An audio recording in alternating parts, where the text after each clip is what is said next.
whatchamacallit real quick.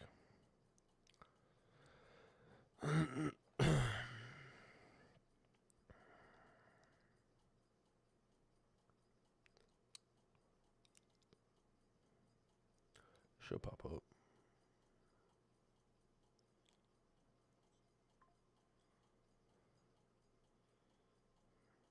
Alright, first off, let me edit the, damn, it's not letting me edit. That's weird. That's super weird.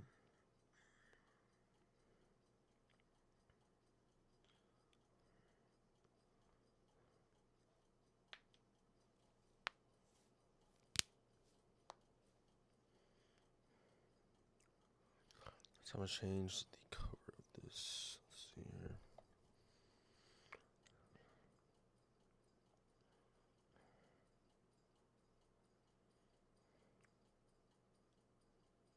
Oh my gosh, it keeps doing that. Yo, that is annoying as fuck. I think that's the one thing I don't like about Restream is the fact that it always has that stupid ass fucking title of the thing, bro. My internet is damn near done for. Free adoption day at Florence Area Humane Society. Oh my gosh. I would, but mom won't let me. I can't get a dog right now. My internet is completely fried, so most likely it probably will be pretty soon, but this is actually annoying as hell though, bro. Every time I fucking hop on live now, no matter what happens with the description, I have to change it because it already has this weak ass turn your videos into live stream mode with like, bro, I don't want it. I don't want that shit. Who wants that in their fucking title, in their description? I have to get better with like changing it. Like, bro, I'm not gonna lie too. I think also like paying for that shit is also brain dead as well. Like, bro, if you pay for a restream, like I don't know, bro. I just can't understand paying for something. Chazzy's free. He got his heart work test tomorrow. He's wait. All you have to do is pick him up and get the stuff you need for him. How old is he?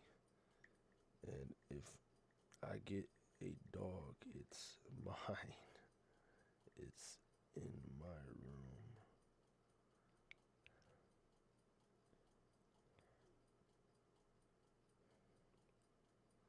I think a year and it's a boy. His name is Wallaby. It looks cute, but it looks like it has like problems with it. I'm not gonna lie.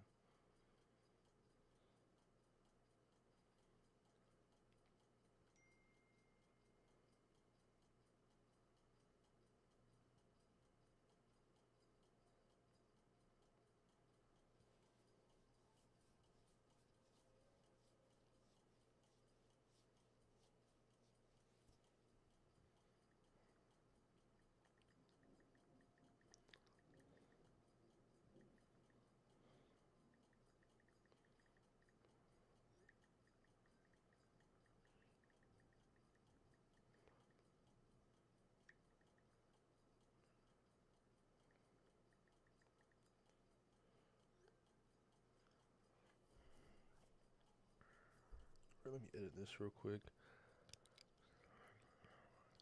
Let's see here. I think that's the L though, bro. I'm not gonna lie. I couldn't imagine paying for that shit. Like, bro, you have. Like, it's the same thing with like. I don't know. I don't pay for extra like pro memberships on fucking Spotify. Or I don't even get iTunes. Like, I don't understand that shit. I'm not gonna lie. Let me make sure chat. Let me make sure chat's working. Yo. All right. Let's see if this works. Okay, bet it's on my screen already. Okay, cool. It's time for Twitch. Late night. And they creeping. Jeez, I don't know how puppies are more likely to get worms, you know. Turn a puppy yet. I don't want a dog right now.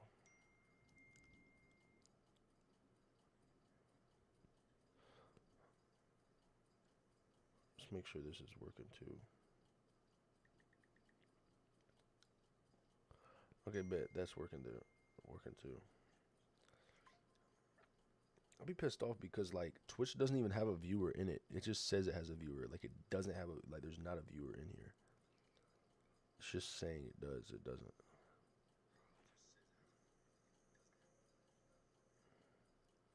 It pisses me off because I think sometimes like when I have like I'll have 3 viewers in here and it'll be stuck at one, and that really does tick me off. I'm like, that doesn't even make sense. I don't even know how many viewers I've had the most. Now I think about it. What is this? Is my 4th episode on Twitch. I think the first day I was on Twitch was the best day.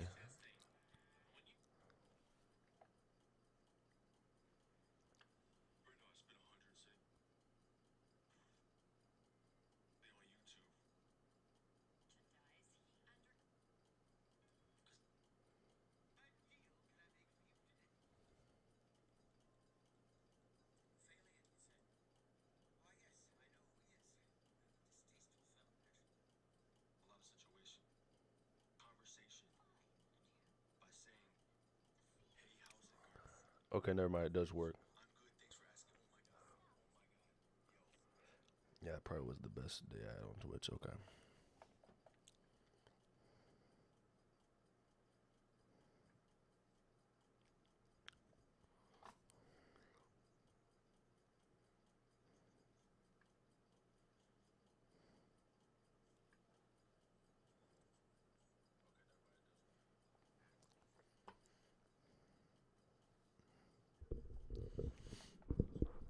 Let me check my stats on this shit. Twitch. Let's see how far gone I am. Let's see how long I have until at least I have I can hop on analytic mode or whatever.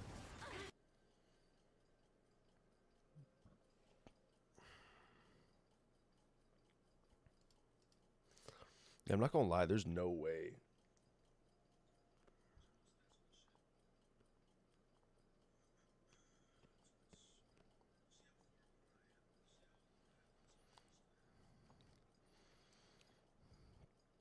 There's no way I'd bot my dude. I can't believe people actually bot themselves up. That's actually sad.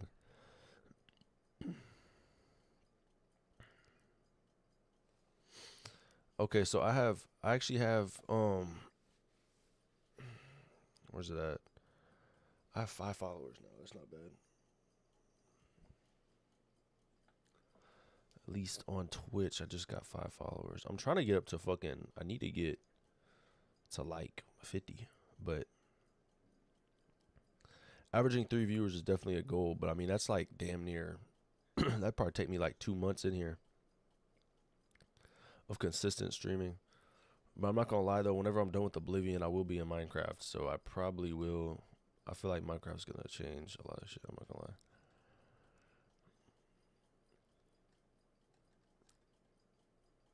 So yeah, I mean, damn, I'm close to it though. It's not bad. I'm pretty close. Late nights, no vibes and they creeping.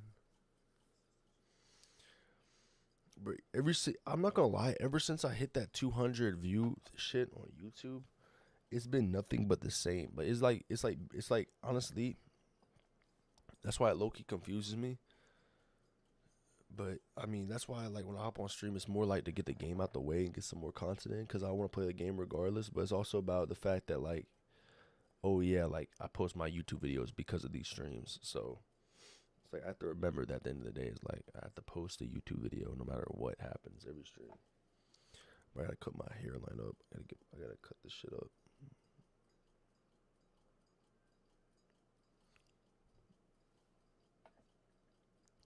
I'm gonna be growing out my facial hair. I'll cut it like right here. I need to get a fucking beard.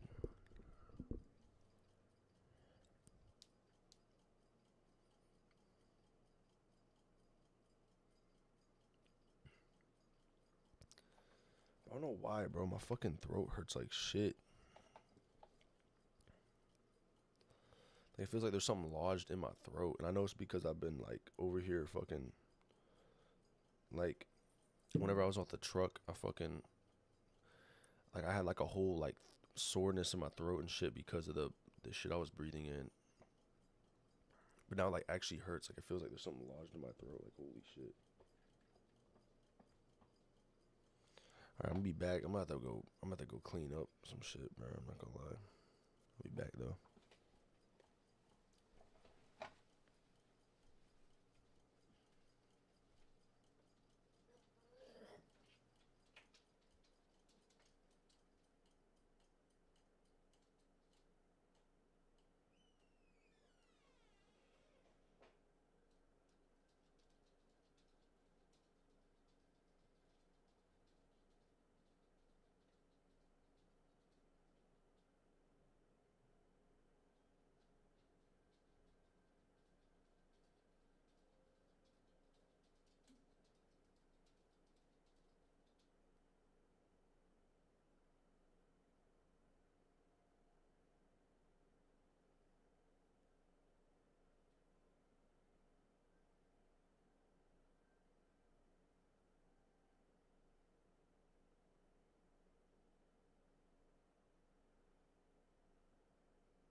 it goes.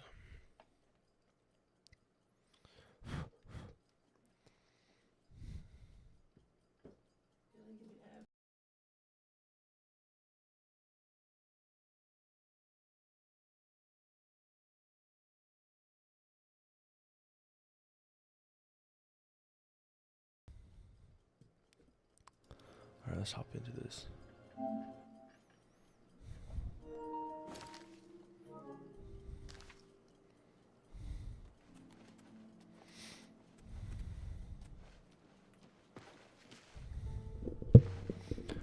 I could go live on Twitch as well now. I didn't even realize that.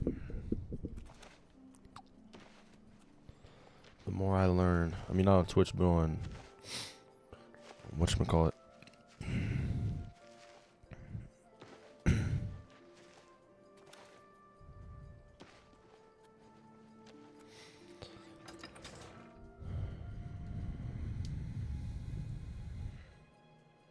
Hi.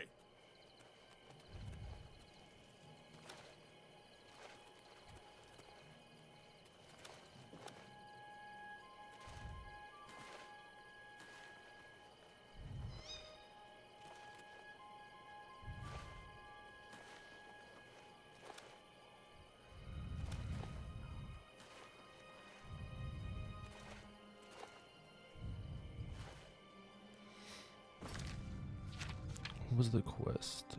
One time. Just mentioned you.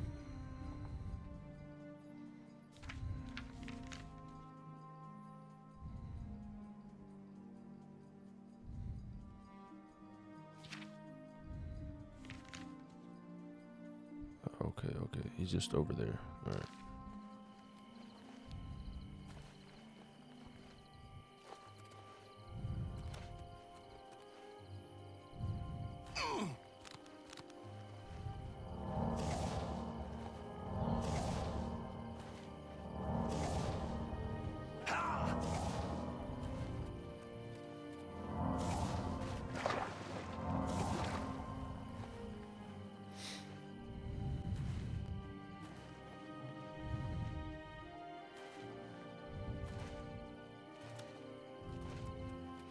Hey, how you doing today? What's up, Evo? How you doing, bro? I'm doing pretty good. I just found out that I could hop on TikTok as well now, so I'm not gonna do TikTok on this though, but I'm just gonna have my phone propped up with TikTok on most likely.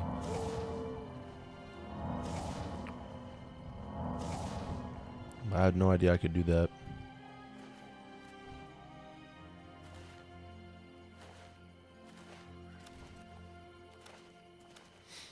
Might be able to use an iPad for that. I don't know. Might try to do that on iPad.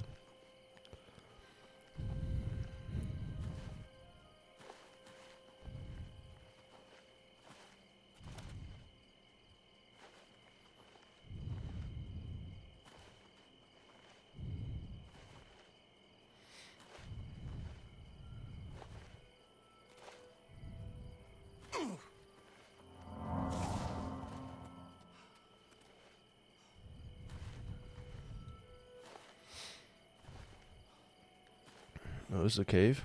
Nah. Oh. I'm watching too much Game of Thrones clips. I'm not gonna lie, I've been getting addicted to them. I've never fully watched Game of Thrones in my life. I want to though.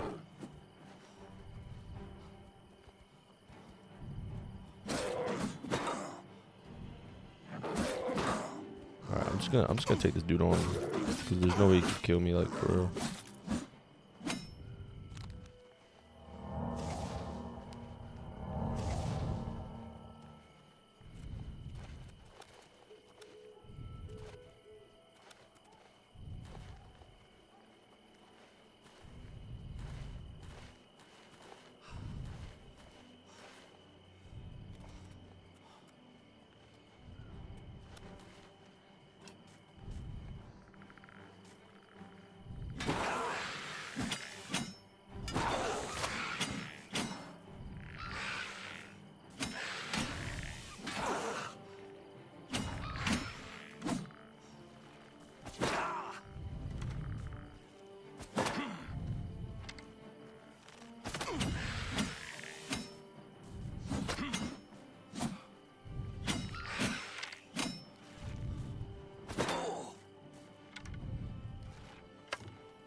Okay, nice, nice.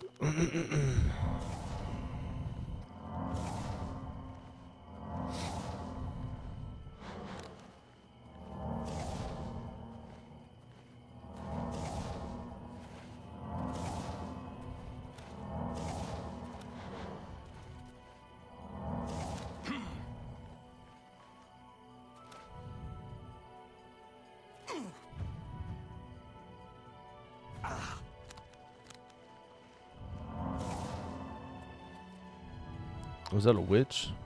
Yeah, it's a witch.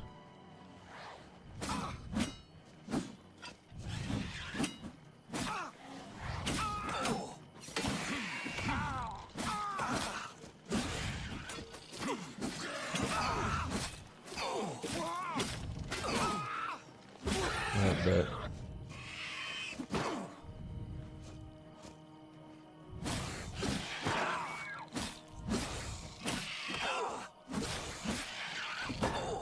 Hell no. Get the fuck out of here. I'm not gonna die to you.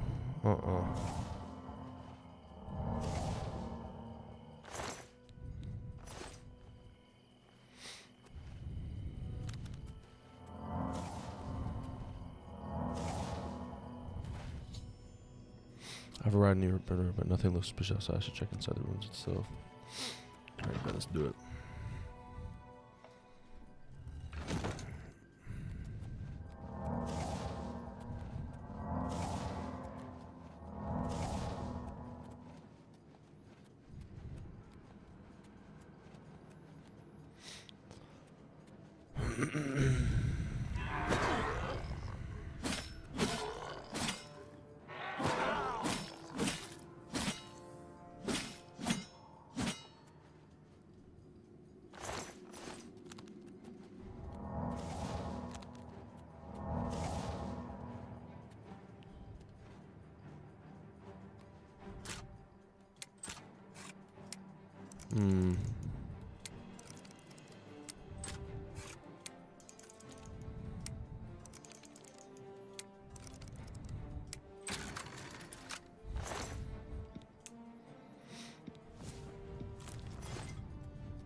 Where's my adored fan?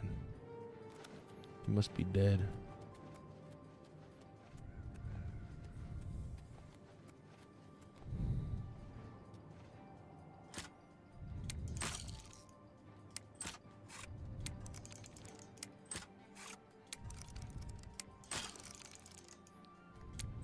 Last time I checked, I have the thing where it gives me 2 of them.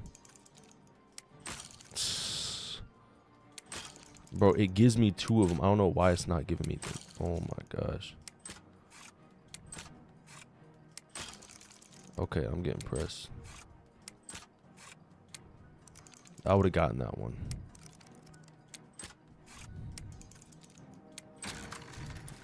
Weird, bro.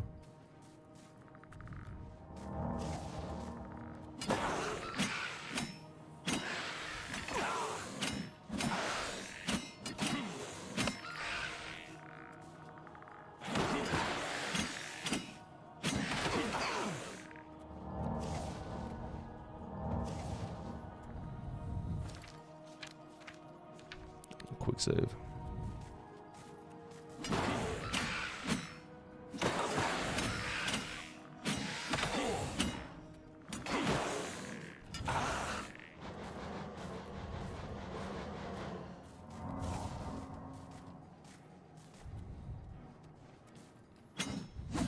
Alright, you're the only one I have to deal with now. Fucking weirdo.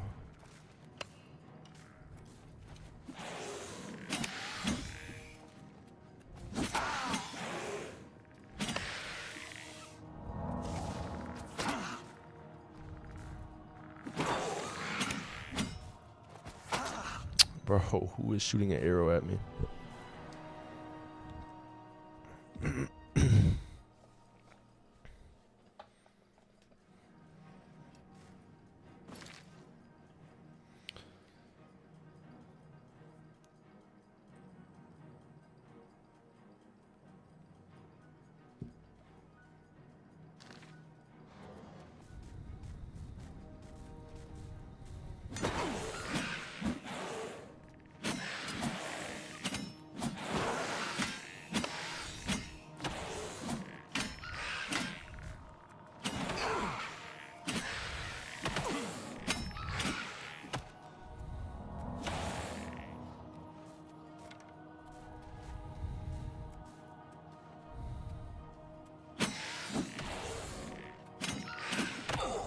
bullshit.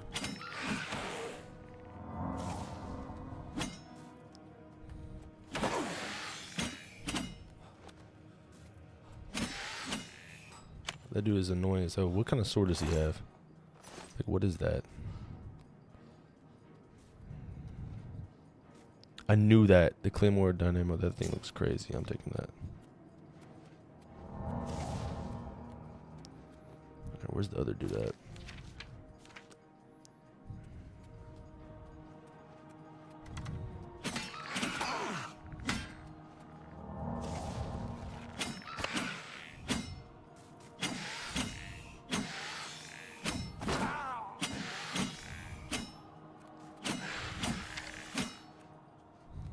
Bet.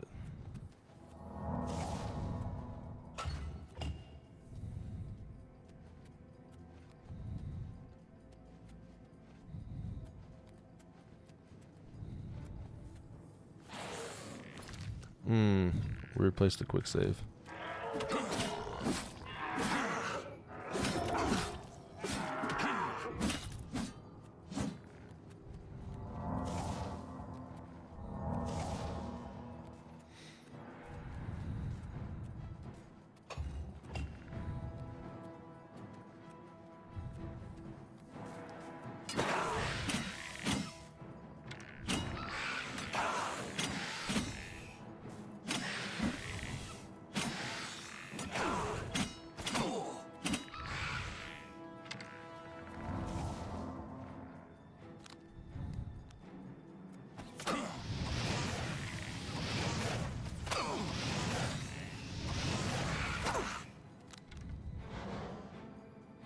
It's starting fun to play with this dude right now.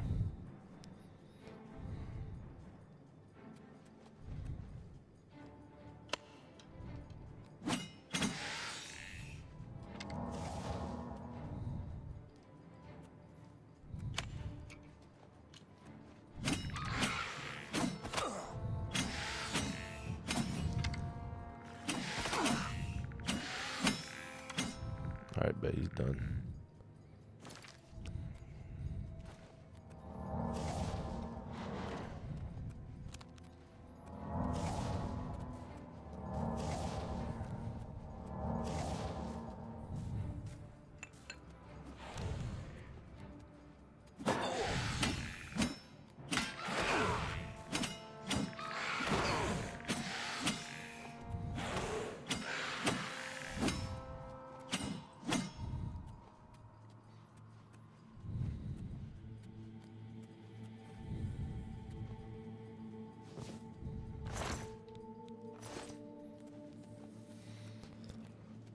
I could possibly sleep pretty soon. I'm already leveled up. Ah, shit, that doesn't sound good.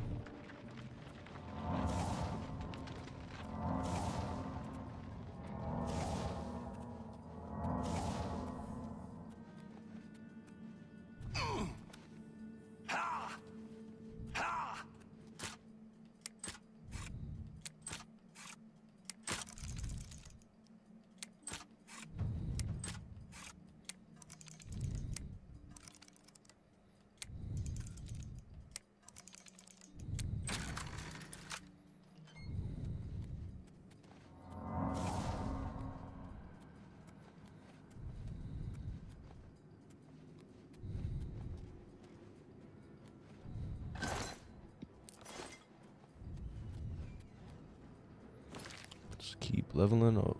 Okay.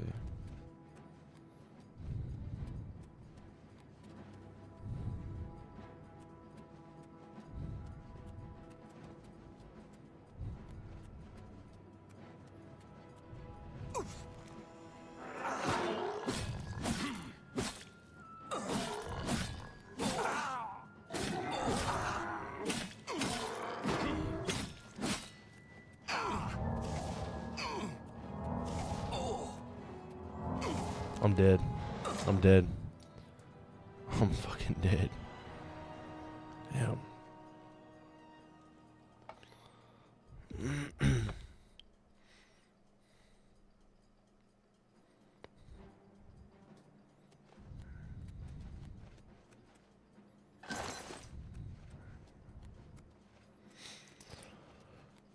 find a way in there.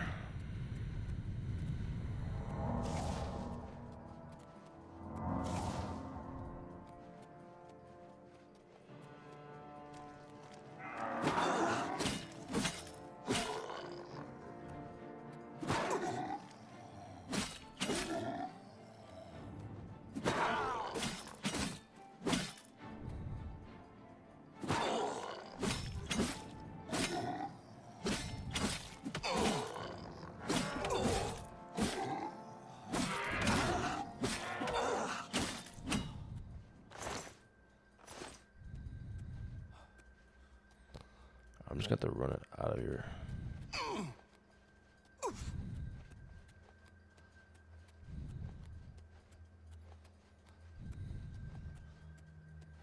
It's down this way.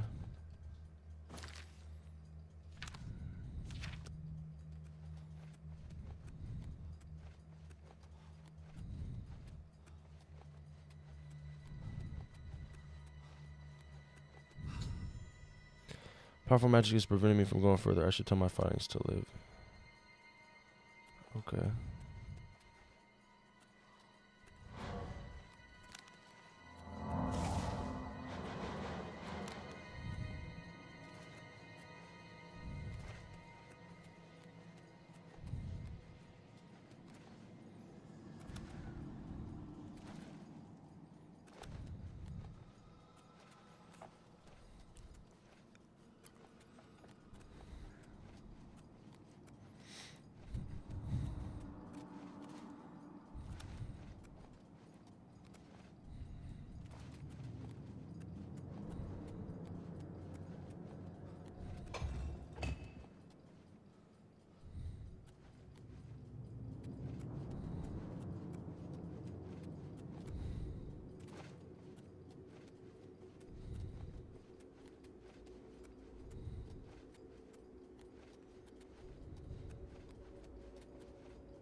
So I was able to level up.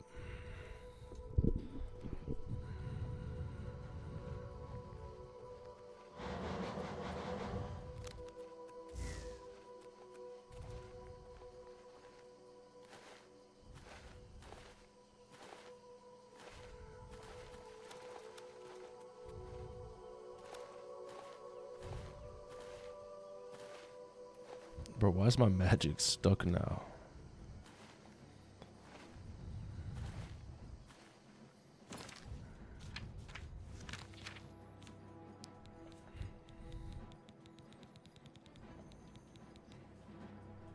I'm done for if I have to do this shit.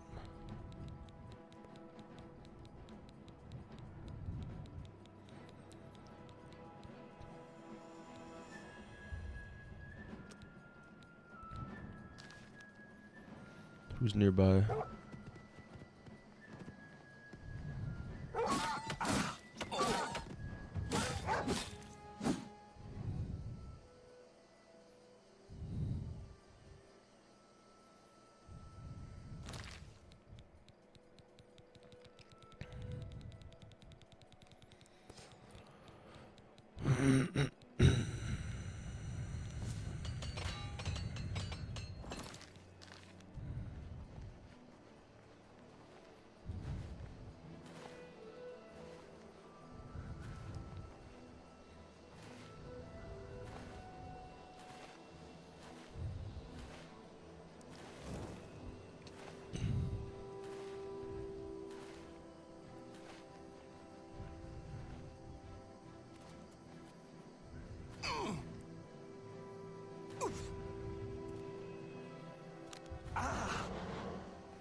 Why's my magic drained, bro? I'm cooked.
Welcome, pilgrim.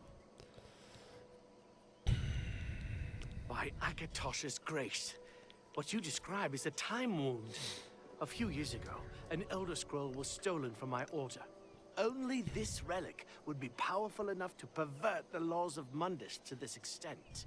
You must retrieve it at all costs, hero. The time wound has not fully opened yet. I will give you the Order's blessing. It should allow you to breach the barrier, but the rest is up to you. Be wary, hero.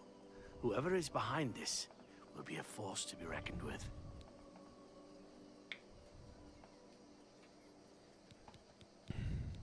He seems to be different than your usual self-proclaimed holy man. Maybe what he says is true. And that the attack on the Chapel of Dibella is just the beginning of an assault on the church itself. Be seeing you. Wait a second, what? I have to go all the way back? You're tweaking. I'm going to my house. I'm gonna go to sleep. And I'm about to come right back in.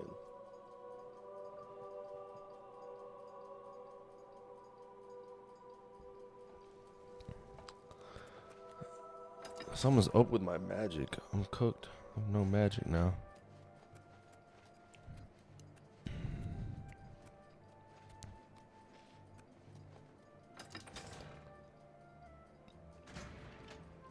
I heard you know how to move in light armor. Oh.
That's what it did.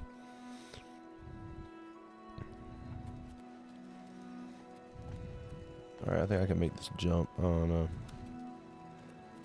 That means each episode now I might not be able to talk. Because my throat is like insanely sore from that truck. It's like breathing in all that fucking toxic shit. There's really a bunch of fucking dirt and dust all over the ground. It was like a pound of that shit.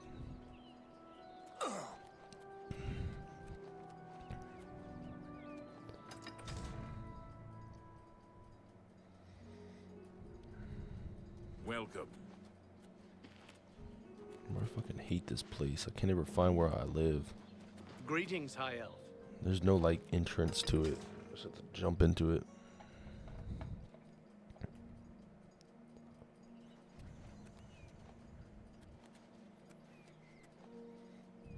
God, I could fucking burn this place alive. Alright, West Gate, Castle Skingrad, East Gate. Let's just go to East Gate. I must be over there.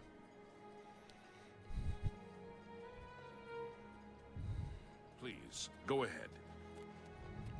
Spare a coin for the infirm.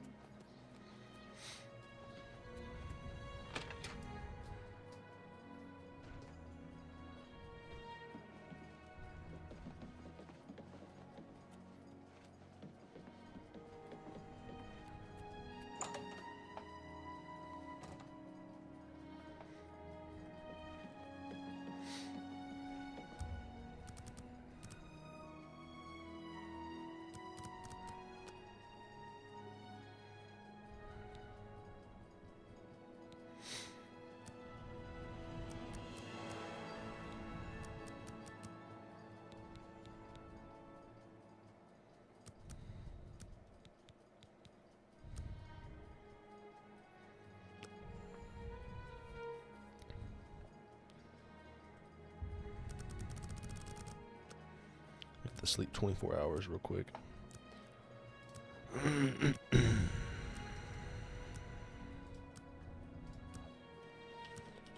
Does restream multi-stream on TikTok? Yes, does allow restreams of popular news to stream multiple platforms. Okay, because I need to find a way to get on TikTok too.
I'm already gonna be level 20 by the end of this.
gonna have to take a breather. Just in case I don't want to die right here. Man. Pause this real quick.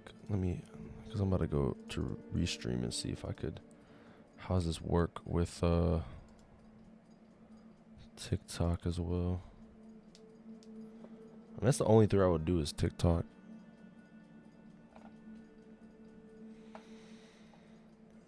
My shit's.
Ready to go live on.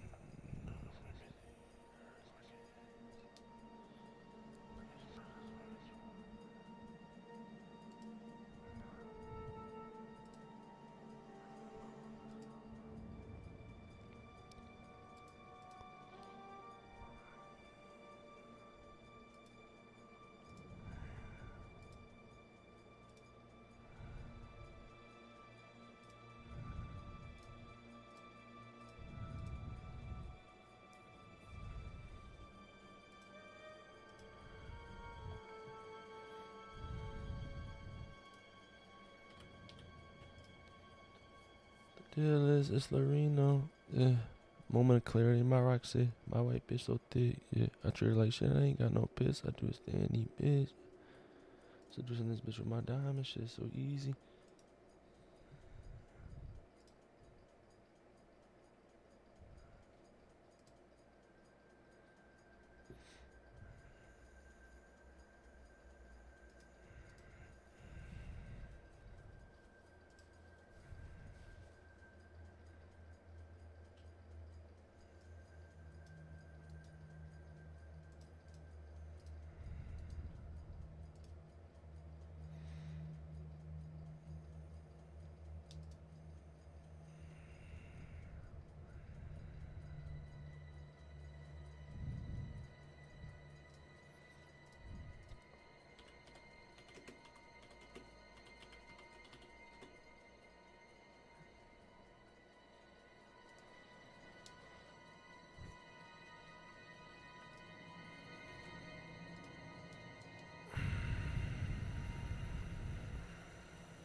Bro,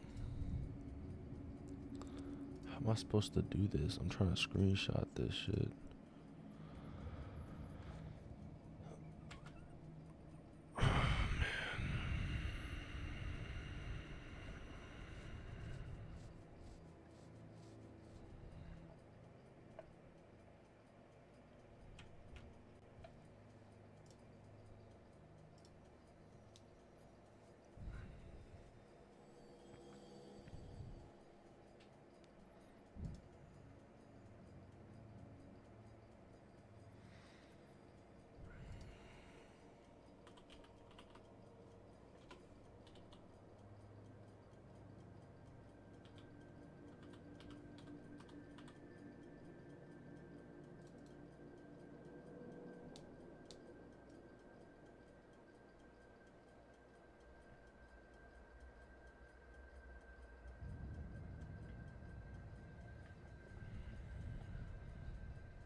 The deal is Loreno.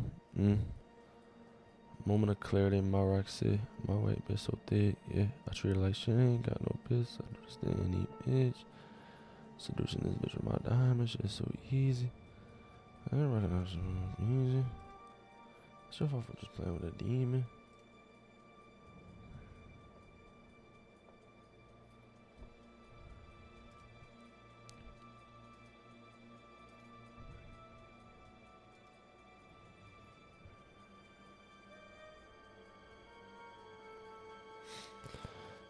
Alright, TikTok's almost up, so that way I could get on there too.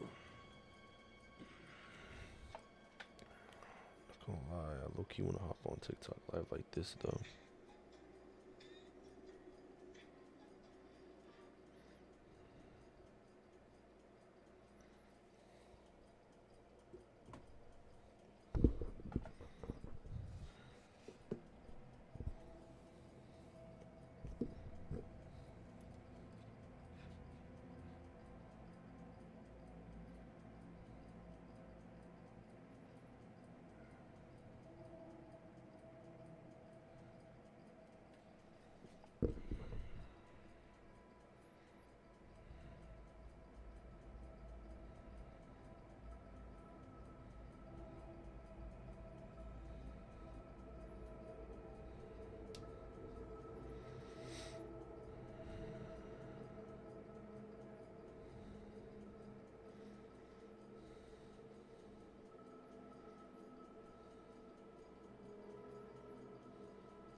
This needs to fucking load. Holy shit.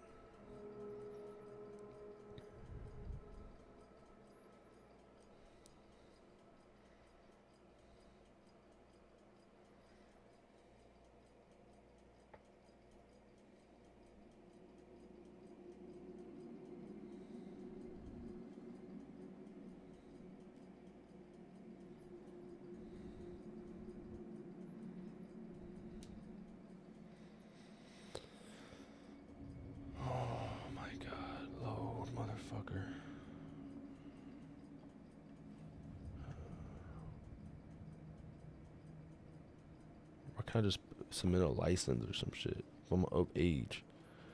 Gotta put in my fucking information just for this shit. Yeah.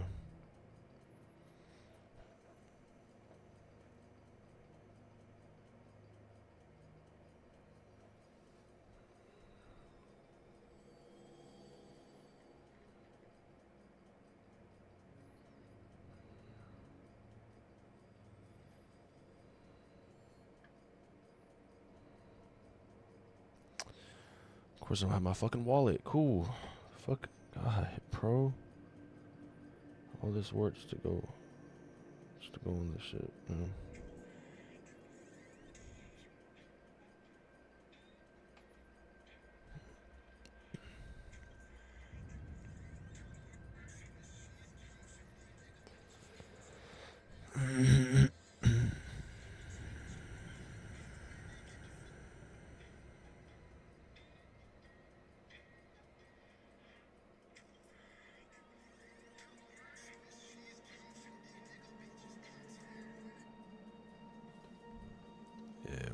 fuck this. All right.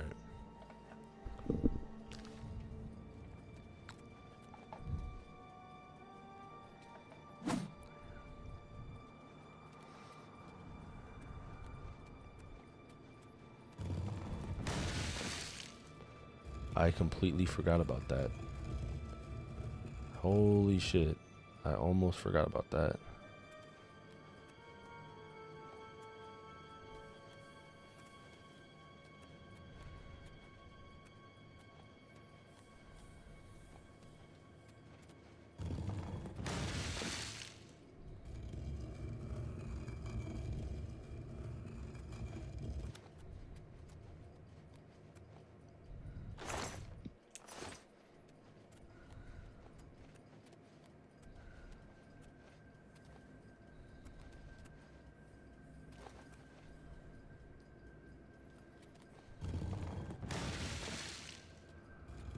Is there gold in all these?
Nice.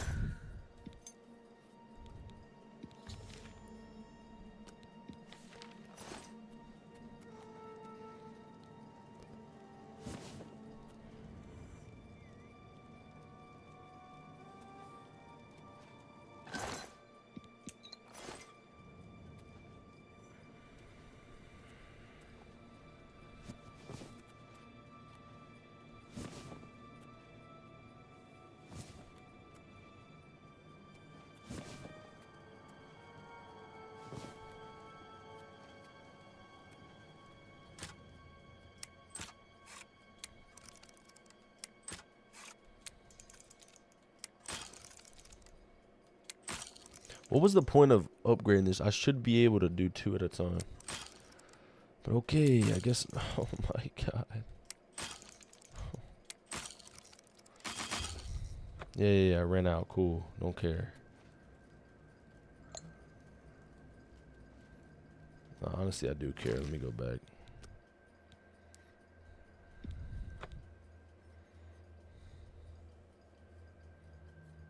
Still some BS though.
Alright, that's exactly where I want to quick save at. Alright, let's get it.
Oh my god, bro.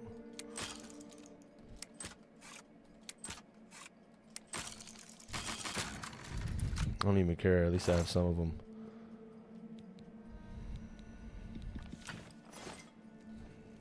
Of course I'm over encumbered. Get the fuck out of here. How am I over encumbered, bro? I don't even have anything in my inventory like that.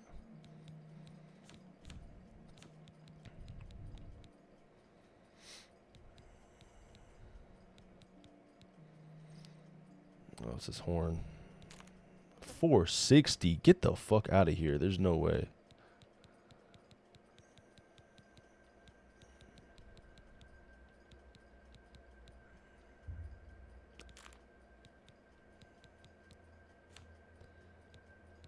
There's no way, bro.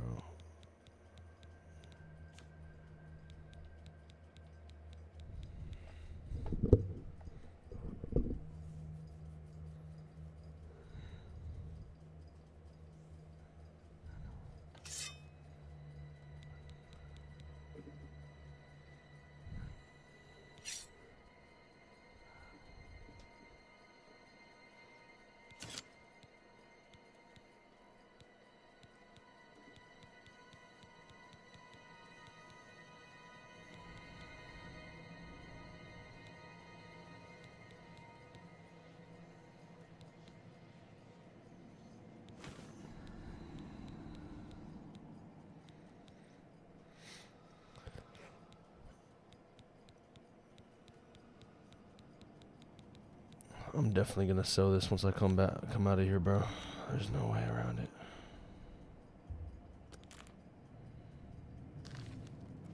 Of course, I'm still over encumbered. Makes complete sense.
Alright, that was worth taking though.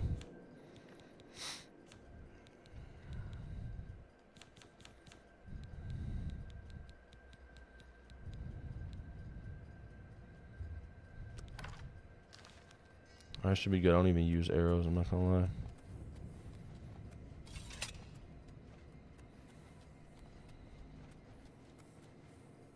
That's my death.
What is up with my magic though? My magic is completely fried.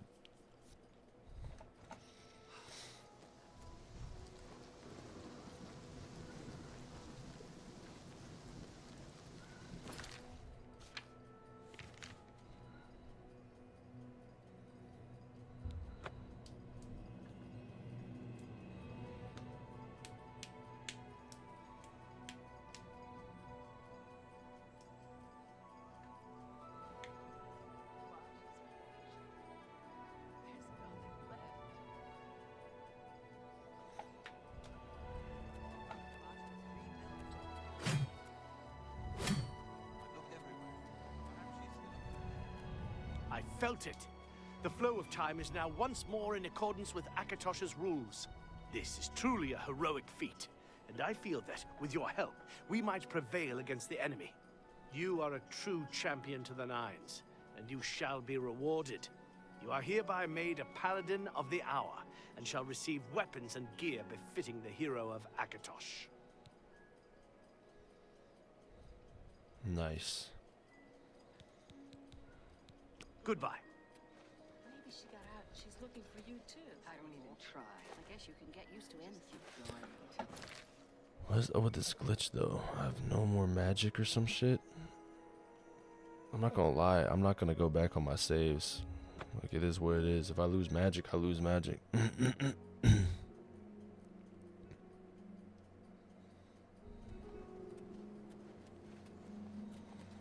How heavy does this hit? It's Yo, all over, that thing can... lawbreaker. Your spree. Alright, let's see what happens if I resist Then the pay race. with this peacefully. Man down! Man down! Murder! Remember the Emperor! You're outmatched, you know. Am I supposed to be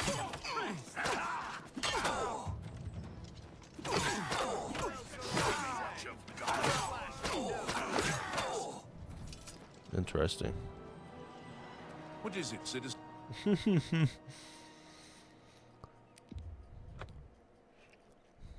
Bro turns around and says, "What's up, citizen?" after he just slaughters me. Interesting. You have my ear, citizen. This weapon is pretty cool.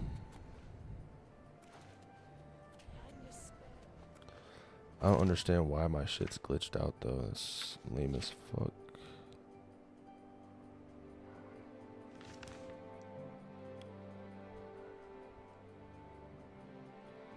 I'd rather do this one tomorrow.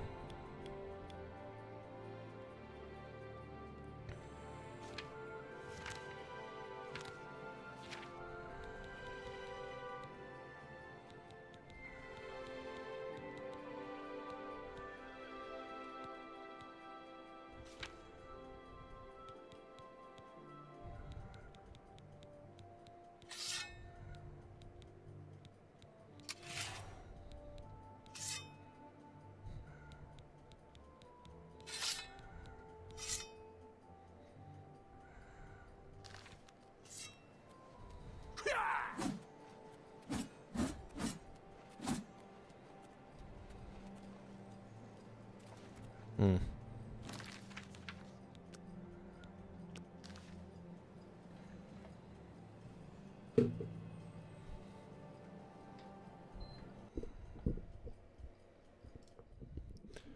don't understand what's up with this glitch though. I can't even get anything on.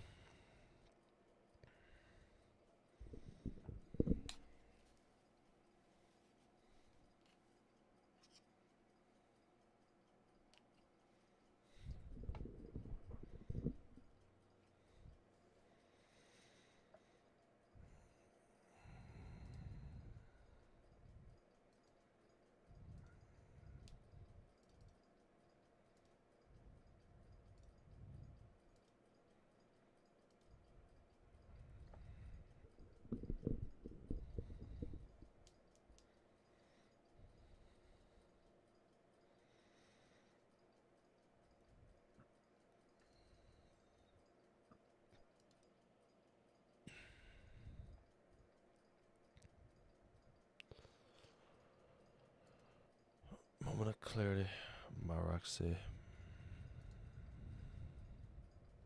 Here today. I hope you all. Salutations, everybody. It is Maddie here today. I hope you all are doing absolutely fantastic. No doubt you're doing better than Bungie, who's rightfully being torn up for blatantly plagiarizing the work of a very skilled artist by the name of Fernhook, whose story we're sharing today.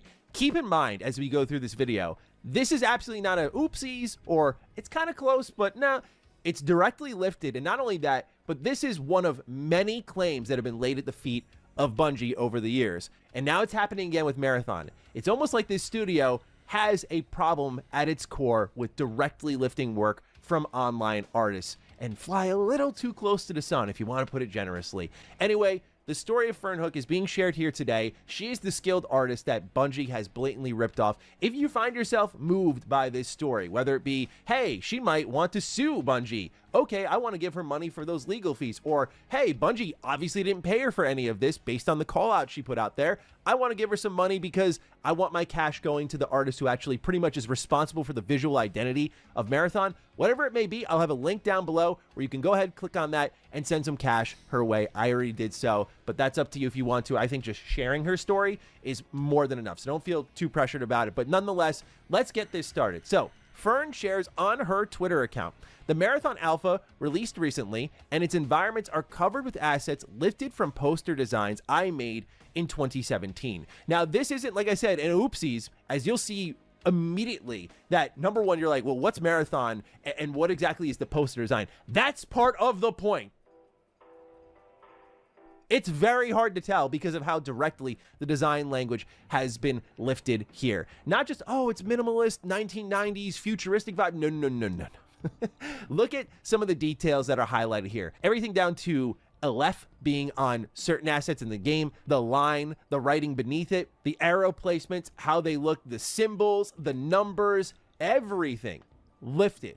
So then, Fern continues on. Bungie is, of course, not obligated to hire me when making a game. That draws overwhelmingly from the same design language I've refined for the last decade. But clearly my work was good enough to pillage for ideas and plaster all over their game without pay or attribution. I don't have the resources nor the energy to spare to pursue this legally, but I have lost count of the number of times a major company has deemed it easier to pay a designer to imitate or steal my work than to write me an email. In 10 years, I have never made a consistent income from this work, and I am tired of designers from huge companies mood boarding and parasiting my designs while I struggle to make a living. And if you just needed a little bit more to inch you over the line, like, well, it's just close, which I can't stand the whataboutism, like, well, I'm just trying to be devil's advocate. It's like, this is not a situation for it. I'm sorry. Like, I'll be the one to say it. It's just not a situation where we're looking for the balance here.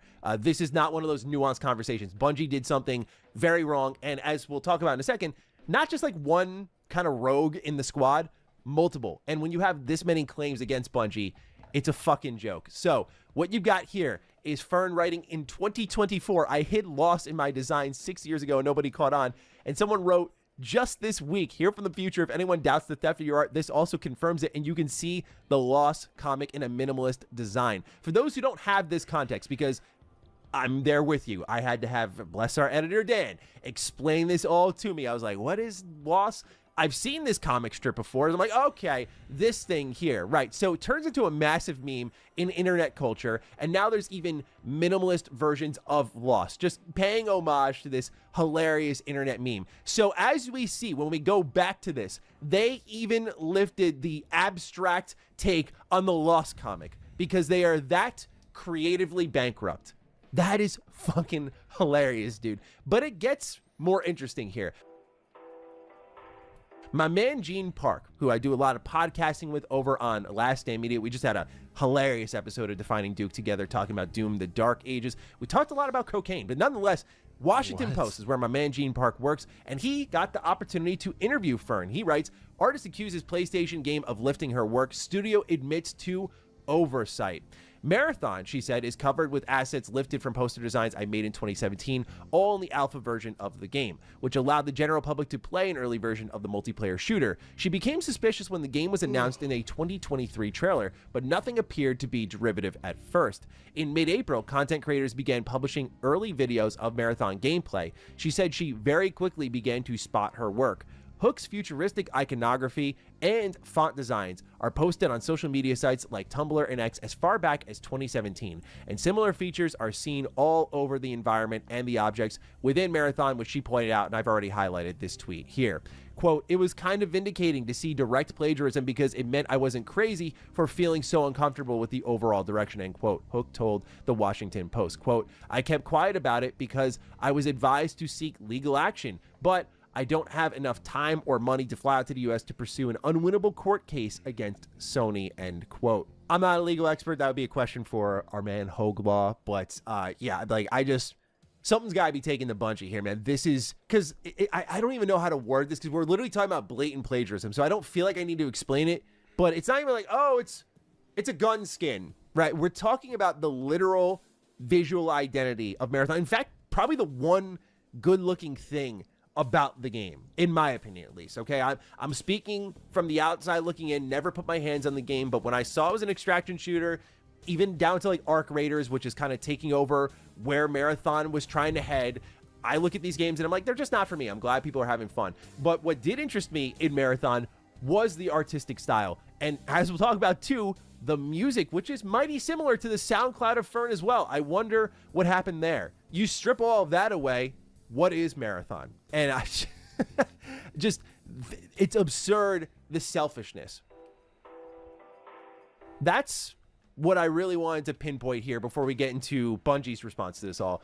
It's the selfishness of it all. Because even if it was just one person, which it is not, even if it was just one person, a rogue former artist at Bungie, which, spoiler alert, that's what they're claiming. Even if it was just one person, that amount of selfishness can tank an entire project. This is something I talked about on Defining Duke pretty extensively when Avowed was going through its own controversy because of a certain person working on the game who made it all about themselves. And now when you know it's more of a team effort here, or at least it seems strongly to be a team effort, the amount of selfishness that is on display there and how it affects different departments that also put their time, effort, energy into this project for years, for this to all come crumbling down on them because people were that creatively bankrupt and insecure that they had to rob someone, is a fucking embarrassment, dude. It is. And it's selfish. It's selfish. And these people who are responsible genuinely should never be hired again. It's that simple because they tanked a project. There will never be a moment where we can take the visual identity of this seriously. And hey, honestly, from what I've heard, Marathon already needed a delay, and now it definitely needs one because now you got to overhaul a lot of textures, a lot of assets, and make sure this thing, when you plan to sell it, because I'm imagining the defense here will be legally, like, it's an alpha. We're still figuring it's not the final product, whatever the hell it may be. But when you start to sell this damn thing, it has to be scrubbed clean. And that's what I'll talk about next, because you'd think that would be the initial stance. But they write, we immediately investigated a concern regarding unauthorized use of artist decals in Marathon and confirmed that a former Bungie artist included these in a texture sheet that was ultimately used in-game. This issue was unknown by our existing art team, and we are still reviewing how this oversight occurred. We take matters like this seriously, and we've reached out to Fern to discuss this issue and are committed to doing right by the artist. As a matter of policy, we do not use the work of artists without their permission. You might want to check that fucking policy because it keeps happening. Okay, to prevent similar issues in the future, we are conducting a thorough review of our in-game assets, specifically those done by former Bungie artists, and implementing stricter checks to document all artist contributions. We value the creativity and dedication of all artists who contribute to our games, and we are committed to doing right by them. Thank you for bringing this to our attention. Yeah. Here's a crazy fucking idea that you can just take the ball and run with for free, because that's what you guys know how to do, Bungie. Here's free advice, because you don't want to pay for it. So here you go. Okay. Do this in the first place. Whoa. How about that? How about if it happens once, it's a fucking red flag. In that moment there, the first response should be, we can never have this happen again. Okay. We're going to conduct thorough reviews of our assets when they're submitted to make sure there's no plagiarism. Reverse image searches exist for a reason. Just reverse image search your texture sheet. See what comes up. See the similarities. It is that fucking easy, bro. But no, now we've been caught red-handed. It's like, we're going to do a thorough review of our in-game assets and make sure it's part of the process. Now, where things get really crazy, as if it wasn't already crazy enough, is you'd think with how far spread this mess has become that you would just leave it there, right? You have your Twitter post, just call it there.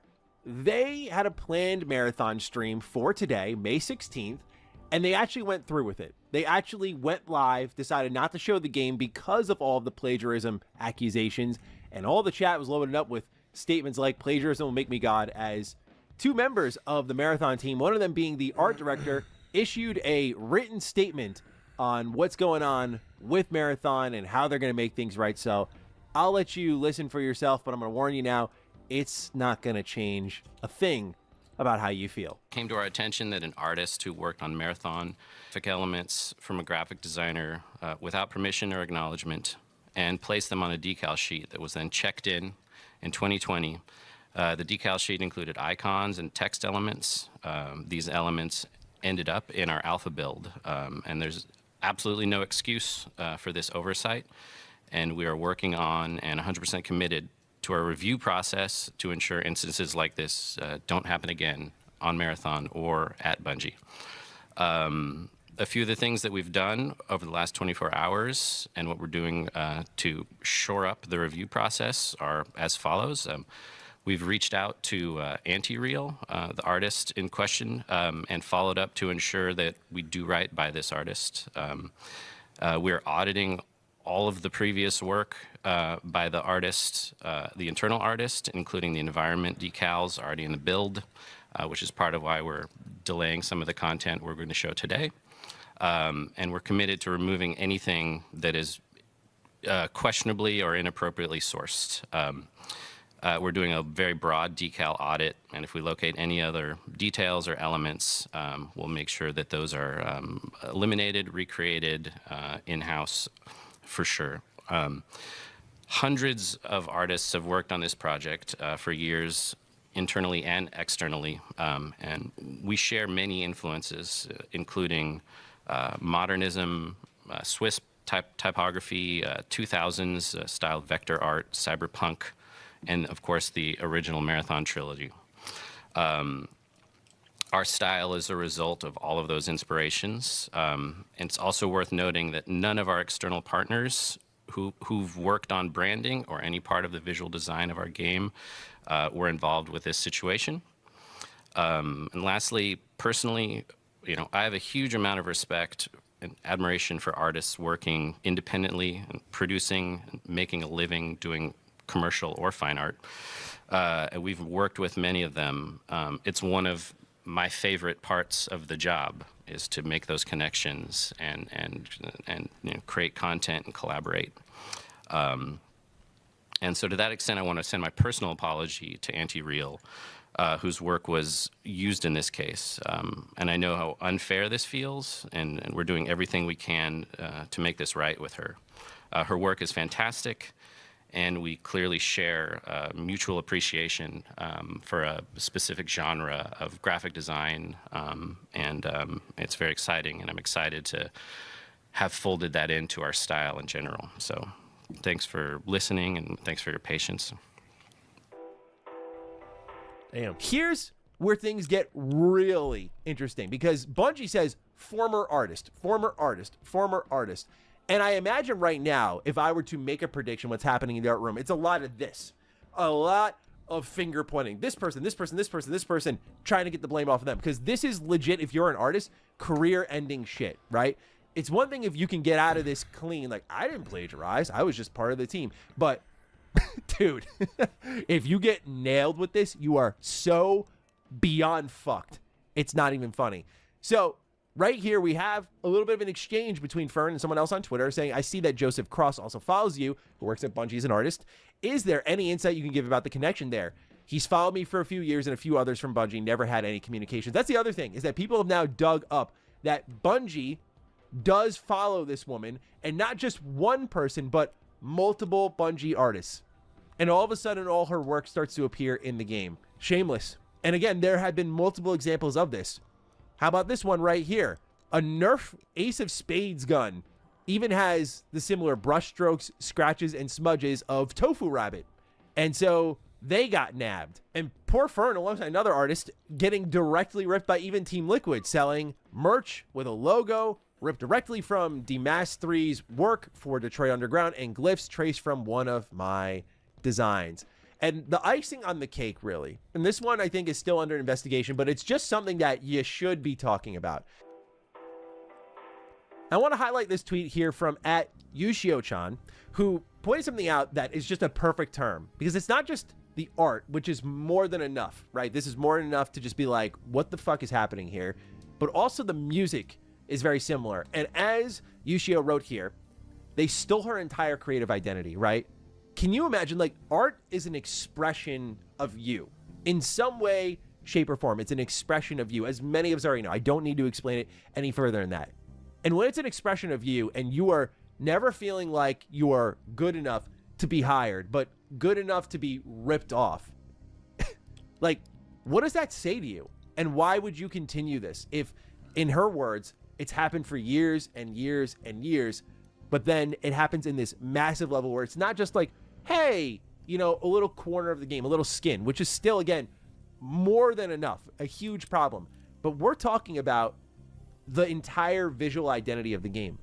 What does that say to her? Especially, we're talking about a PlayStation-owned first-party studio. You can't pony up. Like, if that work is so good, you can't go to this individual and talk about bringing them on board collaboratively, oversight, hiring them. Again, I respect her saying, I'm not entitled to being hired, but I would literally be out there being like, fucking hire me, dude. If that's how badly you want my work, fucking hire me. I don't think she'd be remotely entitled, without blatantly it's been lifted, to be calling for money, to be calling for hire. Yeah, it's so clear they like her work a lot at the least. So, yeah, like, no doubt this game needs to be delayed for sure at this moment in time, because they need to remove all of this. They need that time, as if they deserve it. They need that time. This game already had DOA energy, in my opinion, and I think it's going to be even more so now, because the one standout quality for it, for at least hardcore gamers, people in our circle who like talk about this frequently, has been stripped away. So now that visual identity feels fruitless, even if maybe there were people who were just innocently working on directives they've been given. It's just fruitless. And so here comes Arc Raiders.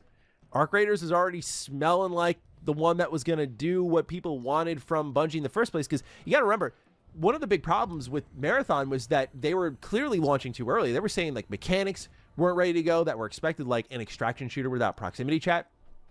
You think that's an automatic, right? But not in the case of Marathon, where Arc Raiders is showing up and having all the things people are looking for in Marathon. So Arc Raiders is likely sitting there going, yo, Bungie, keep cooking. You, just by existing, is helping us out. So, yeah, man, unbelievable. Like, just the level of selfishness is unbelievable to me. And I think that dark part of humanity will always surprise me, because it's just so selfish on a grand scale that I wonder if the people working there ever processed, when going through all of this, how bad it could be. Did you think you wouldn't get caught? And it's the same thing we talked about with like Philip Musin and IGN. It's like, did you think you weren't going to get caught? Are you that insecure? Are you that unsure of your work? Are you that petty that you couldn't pay someone for the work you liked most, that you had to come up with it yourself, that you had to extract into the genre of the game? There's extraction shooters took on a whole new term, extract all value out of someone else's work and absorb it as your own. That human element of this all is kind of what disturbs me most, especially when, if you've been called out multiple times for plagiarism at Bungie, like, you'd think you'd be on the edge of your seat when you hire new artists, right? Like, when you bring new artists in, what exactly that would entail.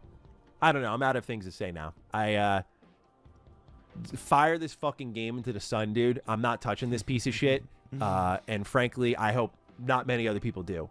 It's just a game that from top to bottom mechanically isn't ready. It's launching way too early, and visually now is creatively bankrupt.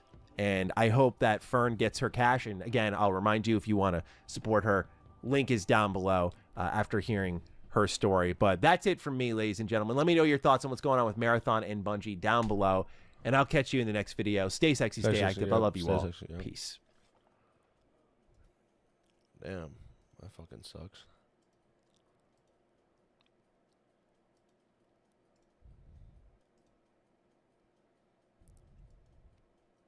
Salutations, everybody. It is Maddie here today. Hope you're all doing absolutely excellent. Today, we are gathering to pick up where we left off before the weekend began. Let's talking more.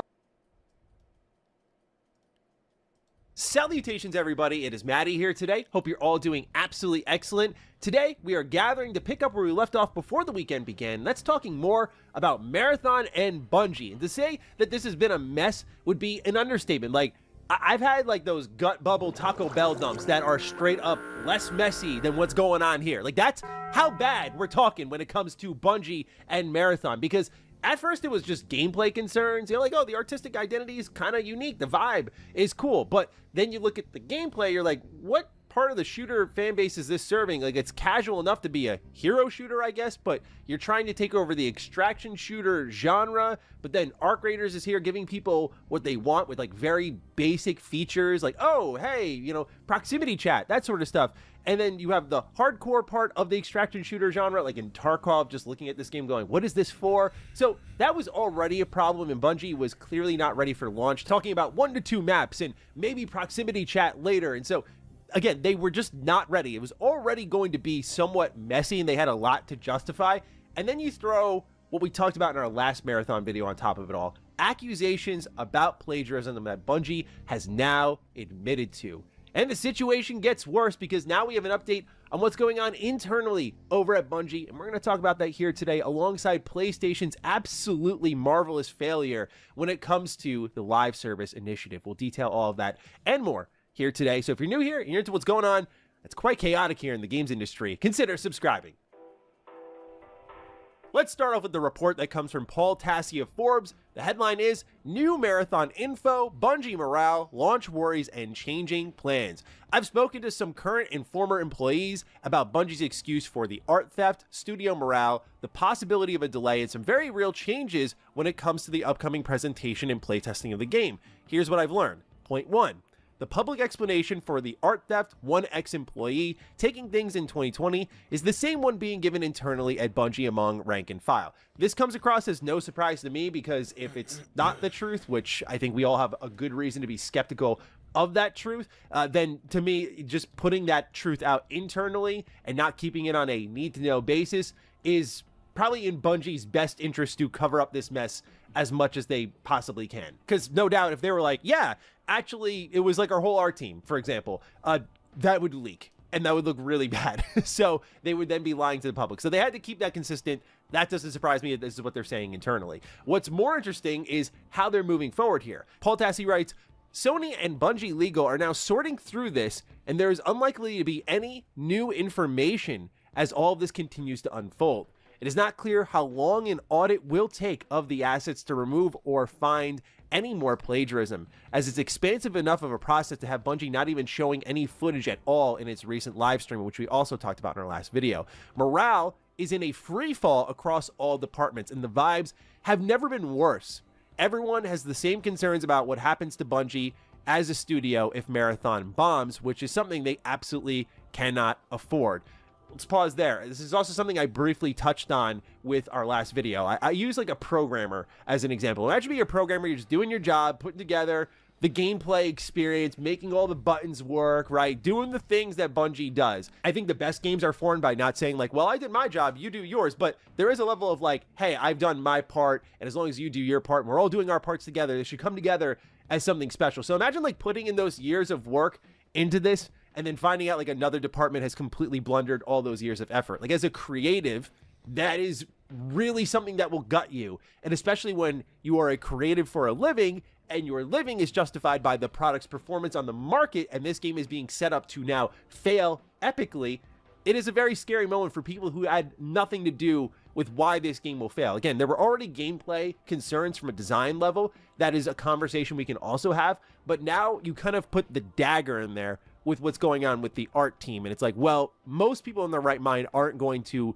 outwardly support this, especially if Bungie and PlayStation plan to charge $40 for it, like they have previously confirmed it will be a premium product at the very least. So yeah, I can't imagine morale after what happened with Destiny 2, and then layoffs after their best expansion for Destiny 2 reportedly, and then on top of that, you have Marathon, like this next thing that has to be big, and everything that could go wrong has gone wrong. Yeah, I imagine most people there feel like they're on a timer, especially because the last round of layoffs kicked long-term Bungie staff out that defined what that company was. So why would anyone feel safe at this point in time? So I get it. Morale, understandably, is at a low because there's also not enough time to turn all this around. And we'll talk about that in a little bit. Concluding these bullet points here, Paul writes, there are not even hints or jokes about a delay from the September release date internally. With that said, it's entirely possible, if not likely, those conversations are happening privately between higher-up Sony and Bungie leadership. It's unclear what the plan is to launch the game in a now actively hostile environment just a few months from now, or how to turn that around. Continuing on, Paul writes, some changes to future plans had been made even before this new plagiarism development, mainly as a reaction to gameplay footage and now the closed alpha. First point is at the start of this month, Bungie pulled the plug on its main Marathon marketing plan, which was going to have a trailer in June along with the launch of pre-orders. The whole campaign now needs to be reworked. And again, keep in mind, the top point there, this was before the whole plagiarism thing. So they were already overhauling marketing plans before there was any claims of plagiarism. And then a heavily marketed public beta in August may be changed into a roadmap of public playtests with no actual details set yet. This would align with Bungie's stated multiple opportunities to play before launch rather than the upcoming beta. And the last point here is Marathon was originally pitched by higher up good old boy Bungie leadership. And as far back as 5 years ago, devs were telling them what would and wouldn't work and were often ignored. Many have previously said that it needed to have some sort of PvE component. Here's the interesting conversation about a delay. Is there are people who are talking about this game like it actually straight up might get shut down. And I do think that that's a very tough thing to imagine. It would be unprecedented. So it's possible, but I do think a lot of it depends on how deep the plagiarism runs. And if it is like a full overhauling of the entire asset library, that might propose a conversation of like how long it takes to retool this game, and if it is worth, even with all those years of investment, bringing it to market. And after Concord, you just have to look at like how unprecedented that failure was and how quickly Sony was like, 2 weeks is enough. We don't need to see more. Where I could see some sort of cutthroat approach here being like, oh, you need 24 months to put this all back together and get it cleaned up. That's 20, and especially when we know what this is going to do on the market. No, we're good. We're good. So while I think it is still in that very speculative, unlikely area of a full-on cancellation, the fact that it is an open realm of conversation and even possibility off the top of the head is crazy to think about. What seems more likely is a delay. Again, the question is how long and if they can even get one. But a delay, I think, only serves one thing. It's number one, trying to overhaul that library of assets and trying to get as much plagiarism out as you can. But I think the other avenue of it is really, if you're looking at it from a business angle, it's just creating space between the controversy and when the game inevitably releases. Like, there's no world where a delay overhauls a lot of the gameplay concerns that we have. Maybe with that extra time, they get an opportunity to add those sort of things in. I could see a benefit, because already we were talking about how on Defining Duke, I think Marathon clearly needed a delay anyway, but it wasn't going to get it. Now that it's like a disaster level, if they're going to choose to allocate more budget to the project and give it more time before it hits the market, then maybe some features that are missing, like proximity chat, might actually be there at launch and give people a little bit of like, okay, hey, like, this is a shit show, but at least you got basic features that were expected for your genre. But otherwise, again, I just don't see a world where these delays do anything significant for the game other than creating space away from that controversy for people to not be as tight as they were in this moment in time. And maybe at launch, I guess, hoping that they'd be a little bit more receptive. But I just think the fact that we're having that sort of open conversation of like, does it get canceled, is crazy to think about. That is the update from Paul Tassi. Where I think things get even more interesting is when you again assess PlayStation in this disastrous, failed live service initiative. Like, I think anyone could have told you this was not worth it at all, because it's not just happening here with Bungie and the investment they put into them of $3.6 billion. It's also studios that they've helped build from the ground up, like Haven Studios, which was head up by Jade Raymond, who is a acclaimed Ubisoft director / producer who hasn't put anything out since like 2017. And this is still a name that makes some noise in the industry, but she has now left Haven Studios behind, as reported and confirmed by Bloomberg, with a spokesperson from PlayStation saying that there are now 2 studio co-heads at the lead for Fair Games. This gets into a whole diatribe that I've gone on a couple times before, but I'll just say that, like, there are certain what I call legacy studios that I will keep my eye on. Like, I think of what James Olin is doing with Archetype. James Olin, of course, one of the lead men on the beautiful Star Wars Knights of the Old Republic, and you have Drew Karpyshyn there. Like, you have OG BioWare heads there, but at the end of the day, even these legacy names, as we've seen time in, time out, from ex-BioWare talent, ex-EA talent, Activision, everywhere, ex-Dead Space talent, everywhere. It doesn't matter how brilliant of a mind you are. Game development is teamwork, right? So I think of it a lot like a sports team. Hey, if you watch hockey, look at the Toronto Maple Leafs, right? You have these absolute studs, these stars, these incredible talents, but there's no true like leadership on the squad, where they aren't really cohesive as a unit, and they're just a bunch of talented people playing together rather than a team effort. Same thing happens with game development. You need a team effort. That means people wearing multiple hats, sometimes going outside of their job ramifications for the better of the entertainment product. And that only comes from a very good team environment, and of course, like, great work conditions where you can incentivize that type of behavior, and it doesn't feel like, oh, I'm supporting my corporate overlords. So even these names can only go so far. It's a good rallying cry for hiring. Of course, the experience is helpful, but like, is Jade Raymond, I say this with all due respect, a name really worthy of making noise if she hasn't put anything out in almost a decade now? It's not good enough just to be involved as a name and then, like, when the game's about to ship, you're out.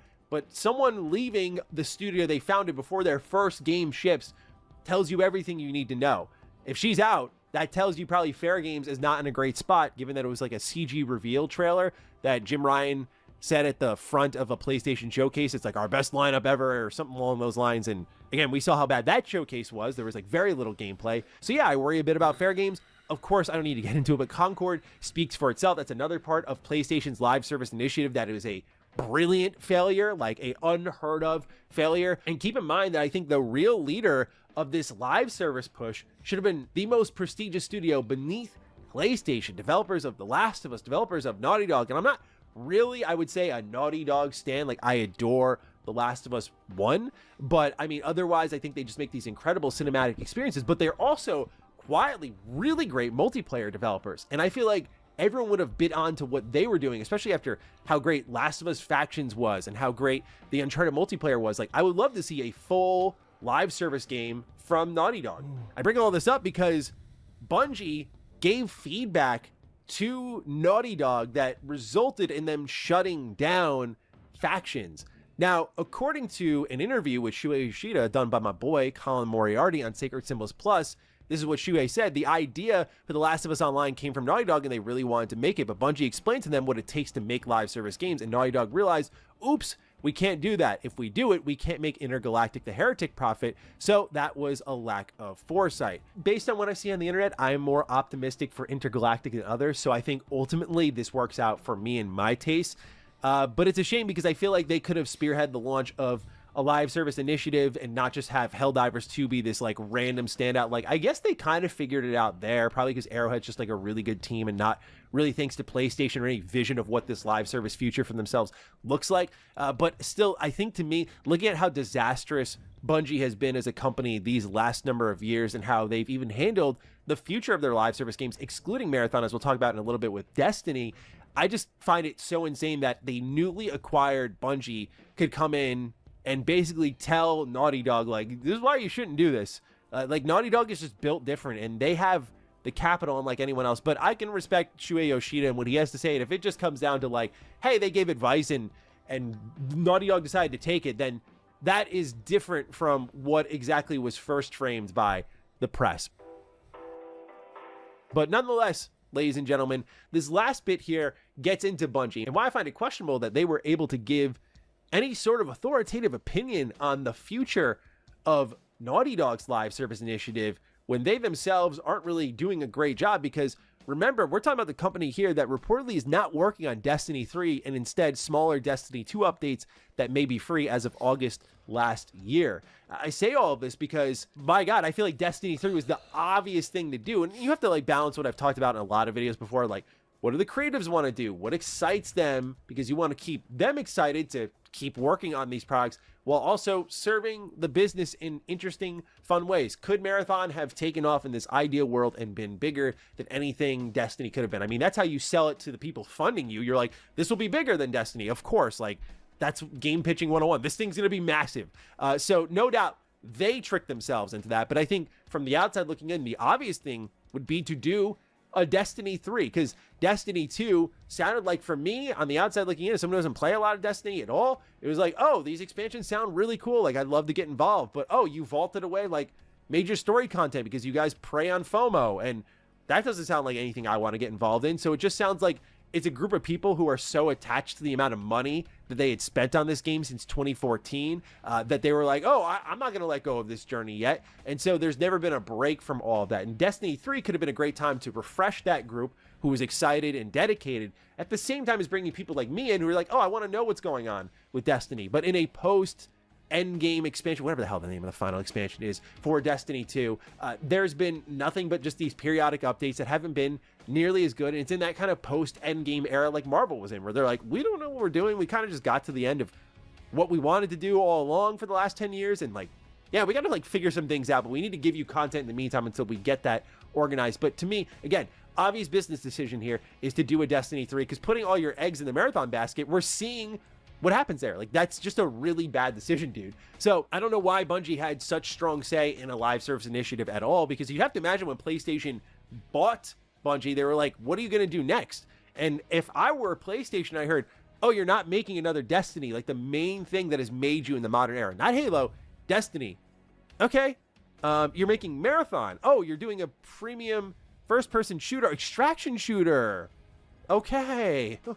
And then Concord happens. Oh, you guys are still doing that. Oh, oh, and like the you're doing layoffs and okay. Now keep in mind also that PlayStation's absorbed a lot of ex-Bungie talent for themselves, and this is just going to result in probably what PlayStation wants, which is this full, complete control over Bungie. And Bungie's already a shell of itself, but it's going to be quite literally that, because this is going to, I hate to say it, I know anyone from Bungie who ends up watching this video, it's not going to be encouraging to hear, but it is going to result in layoffs, I think, one way or another. I don't see a world where, oh my God, they've completely turned it around. You know, Bungie is back on top. Marathon's incredible. Like, this is the type of stuff that people just hate you forever for, you know? And like this type of plagiarism claim that then is confirmed and it's on a massive scale. The fact that Bungie managed to release and create hype for things after getting caught 3, 4, 5 other times is insane to me. That is insane levels of grace. I wasn't fully aware of that. When I saw it, I was like, and people were still excited about their stuff? Oh, man. I know there's that fine line between inspiration and plagiarism, but Jesus Christ, dude, this is ridiculous. So that's all I got for y'all today. This situation continues to get worse, and we'll see where it goes and how Bungie chooses to respond. But until then, look forward to seeing your thoughts down below. Fire away. Other than that, take excellent care of yourselves, and I'll see you in the next one. Stay sexy, stay active. I love you all. Peace.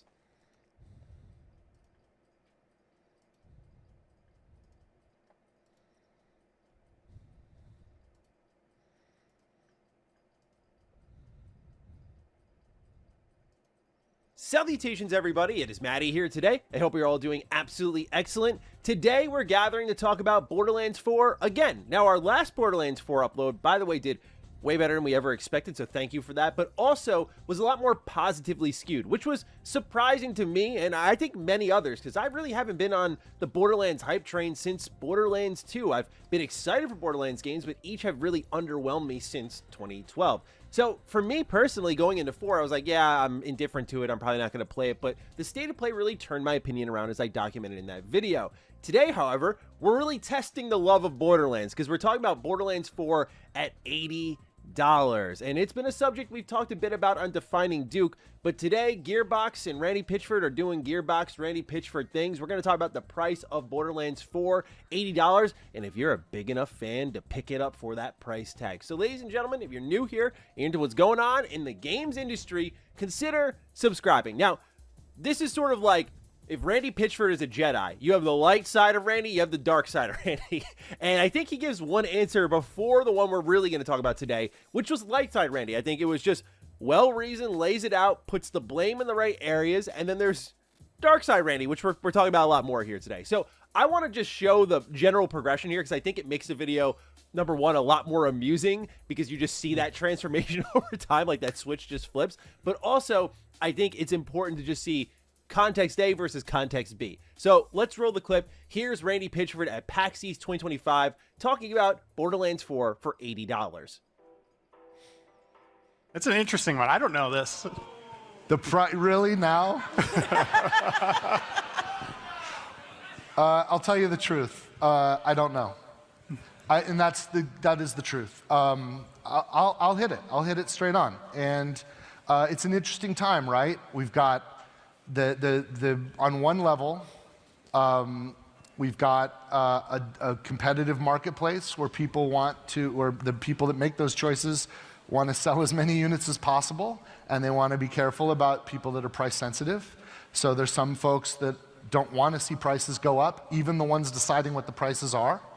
There's other folks accepting the reality that game budgets are increasing, and there's tariffs for the retail packaging, and like, it's getting gnarly out there, you guys. Borderlands 4 has more than twice the development budget than Borderlands 3. More than twice.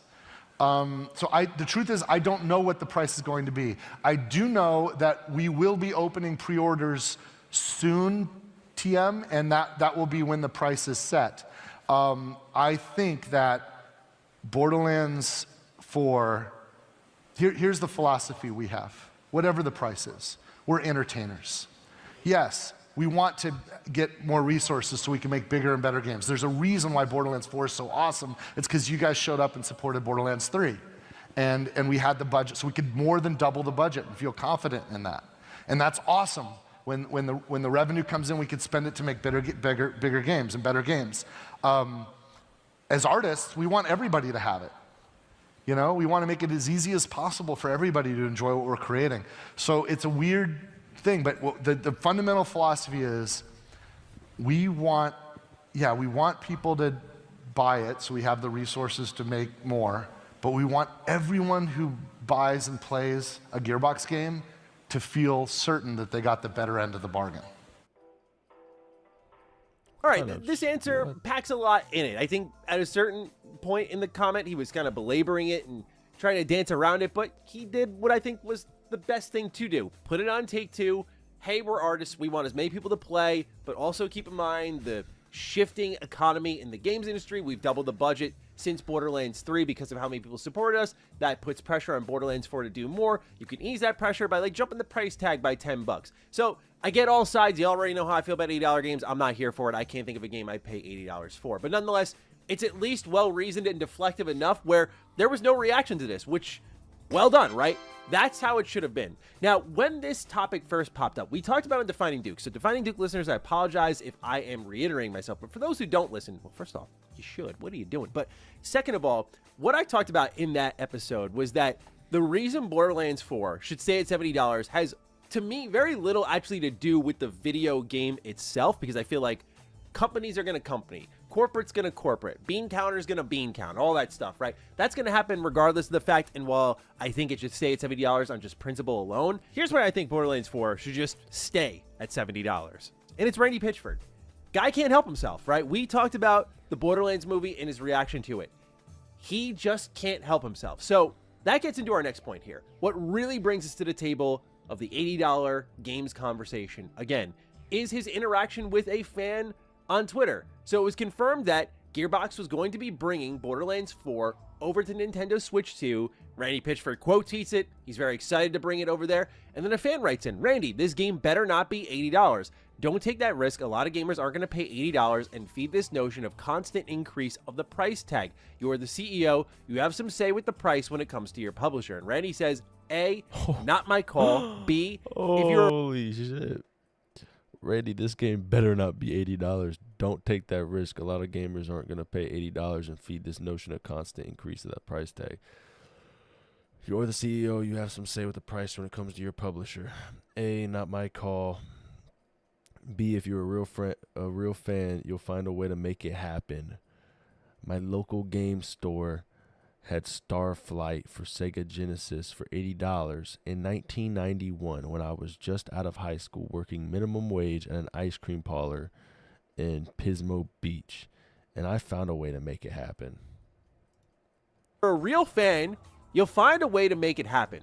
My local game store had Starflight for Sega Genesis for $80 in 1991 when I was just out of high school working minimum wage at an ice cream parlor in Pismo Beach. I found a way to make it happen. Oh, God. So this is exactly what I was talking about. I said, if you put it at $80, what's going to happen is Randy's going to get on his heels, and he is going to choose to endlessly defend this thing. And why do we know that's going to happen? Not only because he's got a reputation doing it, but literally just happened with the Borderlands movie. The Borderlands movie was abysmal. I sat through the whole damn thing. It was one of the worst things I've ever watched, okay? And I'm not saying that because, I fell off the Borderlands hype train. It was objectively terrible. Acting terrible, script terrible. The budget there were literally slip-ups on camera. Like, you see people like peeking through the little crate that everyone was looking up at. Like, you could see the set guy in the background of that. The green screen effects were worse than like Phantom Menace. Like, it was just a really bad, low-budget movie. Meanwhile, while people were saying that and expressing their feelings on social media, Randy was arguing with them the whole time, as we documented extensively here on the channel. Seeing that, if I am Take-Two, I genuinely think I bite the bullet, and even if $80 makes us a lot more money short term, I go for 70 and play the long game, because you don't put this guy on his heels where he totally tanks the potential performance of the game. Because number one, a lot of people aren't ready for $80, and I don't think they'll be ready for $80 for a long, long while, if ever. But now you have a guy who's a bona fide salesman, right? Saying, well, I'm the CEO of the game developer, and I have literally no say in this. It's not my call at all. I'm like, I believe it to an extent. Like, I imagine Take-Two has a lot of sway in that conversation, but to act like you're just defenseless little Gearbox, it's like, dude, Borderlands has sold a stupid amount of copies. Stupid amount. It is a global franchise, and you, as the owner of that IP, have some level of say here. Can you overturn a bunch of corporates who are looking to get money back on their investment? Maybe not, but there is a conversation that it has when you are deciding on the price tag of your game, because it literally factors into the budget for marketing, for development. Like, there is literally a plan made where it's like, okay, how many copies do we need to sell at 70, at 80 to not only just get our development costs back, but also to profit. So I don't believe that shit, to be frank.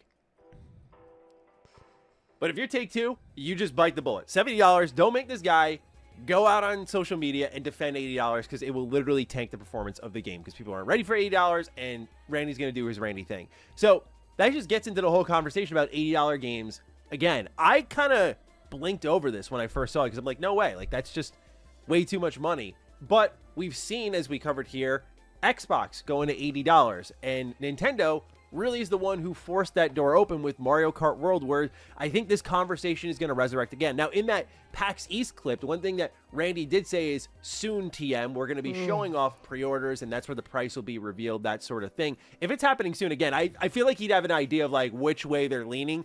If they're building a literal pre-order page, and again, a marketing campaign, like they kind of got to already know what that price is going to be. But if it is soon-ish, we have showcases coming up. We have like Summer Games Fest. We have the Xbox showcase, so we could get it around then. But it also could just be a soon-ish, because if the game's coming out in September, there's likely a little bit of a wait-and-see approach happening. How do people respond to Nintendo at $80? And then how much confidence does that give publishers, developers? Like, I truly think a lot of the people who are wanting to jump to 80 are either Xbox, who's just going to like bull rush their way in there because that's what Xbox, that's what Microsoft has done forever, or those who are sitting back waiting because once it becomes the thing people might adjust to.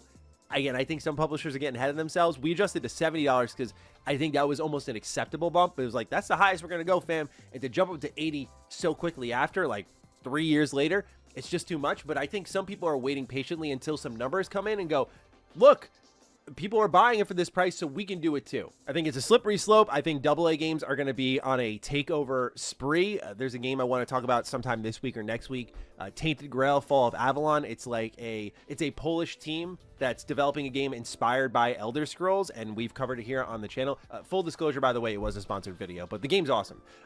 So that's a AA game coming out soon. Obviously, Claire Obscure Expedition 33 speaks for itself. That was a $50 game. We have Split Fiction, $50 game. Oblivion Remastered, $50 game. So if I'm a publisher, I think going lower is actually the win here. You'll sell more copies, you'll generate more positive buzz, and let's not ignore the elephant in the room that Synth Potato actually pointed out on Twitter. Good dude. And he mentioned this, and I didn't even think about it at the moment. I was like, dude, Borderlands is like as close to live service as you can get without actually being live service. Like, it's a co-op shooter. I'm glad they haven't buckled to the live service trend. I think that would literally kill the series. But Borderlands does have seasonal DLC, skins, story packs, and they support the games for years. Now, obviously, for everything you add to the game, you have to allocate a budget for it, get ready to sell it, make profit on it, rinse and repeat, right? So there's still a business to it, but it's not like you're paying $80. It's like, hey, everything you get after this is free, which is kind of like what Nintendo's doing if you're subscribed to Switch Online. So there's, to some people, like, oh, if I'm already subscribed to Switch Online, it's $20 a year or whatever, $50 a year, like, the offset's right there. Where something like Borderlands 4, it's like, oh, you're spending 80, 100, 120, 140 by the time it's all said and done if you're a real Borderlands fan. And that's the target here. I just think that the real Borderlands fans have shrunken over the years. There's definitely a ton of people ready to purchase it, but I do feel like after the movie and the kind of decline of quality for the mainline series that there is this possibility, like, you're betting a little big, you might want to take it just a touch conservative. I can't believe I'm saying a touch conservative. It's a $70 video game. It's so much money still. Nonetheless, I imagine we'll find out soon. I've ranted and raved about $80 games many times before, but ultimately, I think Take-Two should hold off on this and let GTA 6 be the next standard setter, because a lot of people talk about GTA 6 like, oh, that's going to definitely be 80. No doubt about it. I'm like, you guys think they're going to do 80? Like, I'm of the mindset they're going to go above it because of GTA Online and everything. Like, I'm of the mindset they're going to shoot above 80. I think they'll go 90 or 100. Like, I'm not trying to will it to existence. I apologize, but I feel like Take-Two is going to be the most bullish because they have some IP that they can push for. It's interesting because at the same time, we just learned being published by Take-Two, developed by Hangar 13, is Mafia: The Old Country.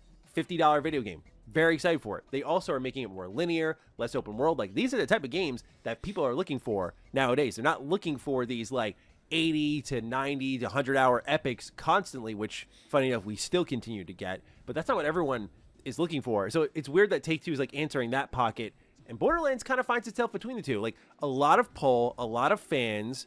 It could do really well in the market, but is it big enough to push $80 like a GTA could easily? Because you know people are going to be like, all right, whatever. It's thrown into the budget with, like, no offense, but casuals like your Maddens, your NBAs, your MLBs. Like, you know, oh, I'm going to pick up one copy of GTA and, like, buy really nothing else except for my seasonal sports games and the occasional single-player game for the next, like, 5 years. So it's like, this is whatever. Sure, I'll spend the money on this. I'll save up for it. That's where I feel like the real fan stuff plays a factor. And like what Randy says here, there is a level of like, we've all had that moment where we like just scratched and clawed our way to enough money to just buy a thing that we were really excited about. But also those were like different times with less information and less accessibility. And now we're in these times. So I understand what he's trying to say here, but yeah, I hope that they don't take the risk, because I just think it's not even about the game. I think the game looks great. So I'm excited about it. But when you put it at $80, obviously that changed the whole perception of what people want out of it. But it also changes just like the fact that the CEO of Gearbox is going to have to defend it. And that is going to create a PR nightmare for Take-Two and Borderlands. And it's going to be every headline about Randy and not about the game itself. So I think if you want to protect the product and actually have it do well and perform on the market, $70 is the key. That's my free advice to Take-Two in this video. But you let me know what you think down below. Does Borderlands 4 go for $80? I'm curious to hear your thoughts. Fire away. Other than that, take excellent care of yourselves, and I will see you in the next video. Stay sexy, stay active. I love you all. Peace. Interesting.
To figure that out.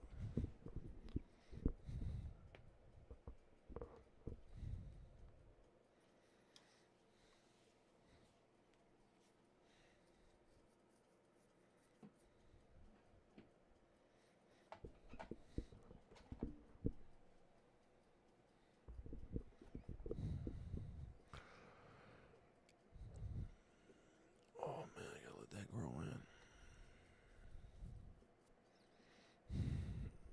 Like I'm dead ass just gonna go straight up binge mode where I just grow my fucking facial hair out. It's gonna look so gnarly, but it's gonna be worth it in the long run. I've never really fully grown out my sideburns like that. It's gonna look dusty as hell, but I need to grow it out anyway. I'm gonna start having like a thing where I grow it out for like a straight up month and then I just cut it all off. I don't know. Alright, let's get these videos out. I'm actually done at a good time. I would hop on earlier to do this type of shit.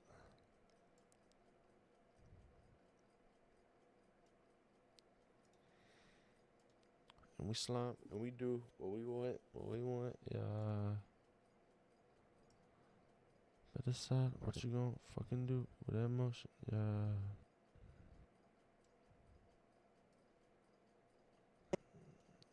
I'm a geek. I'm on 3 different sites. Fucking yeah. It's more than music. It's more than music. You drug abusing. I love what we choosing. But I love how you know it's fucking real. Yeah.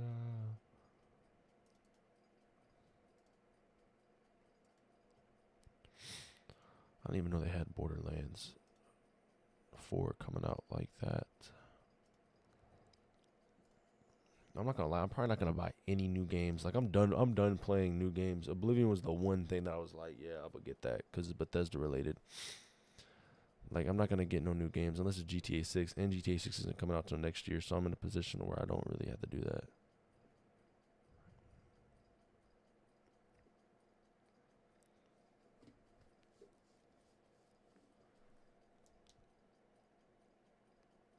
At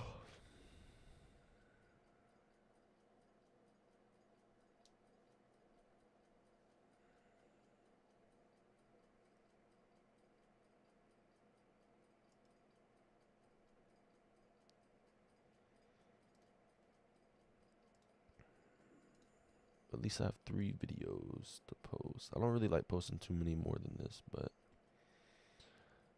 it shall work.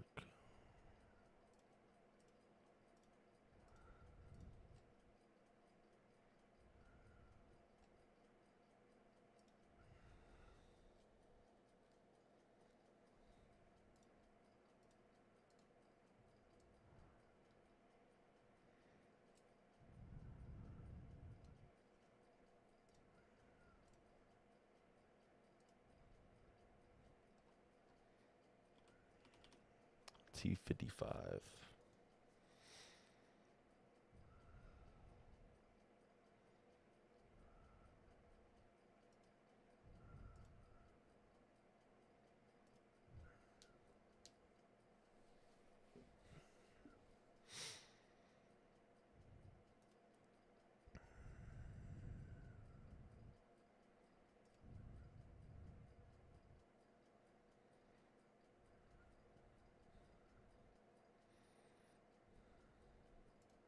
Salutations, everyone.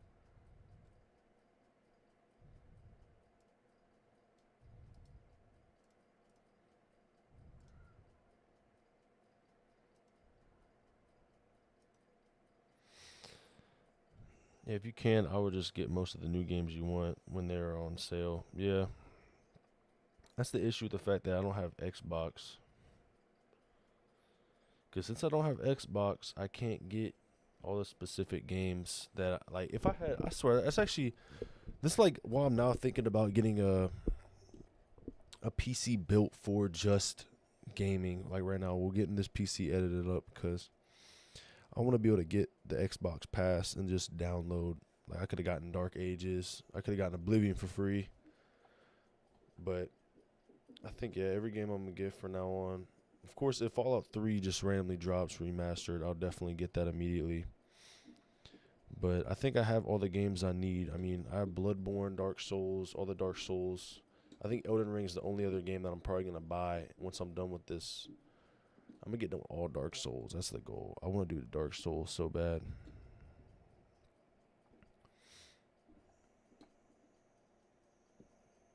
I'm gonna be definitely. I'm not even gonna lie. I'm not looking forward to the end of the Oblivion, but I'm I'm definitely gonna move into something for like a week or like some change. I'm gonna probably move into Minecraft. I know that sounds dumb, but it's like, it's more of like something where it's like I have to do something that I know I don't want to do all the way, but I know damn well, like, it's like one of those things I could just be free in.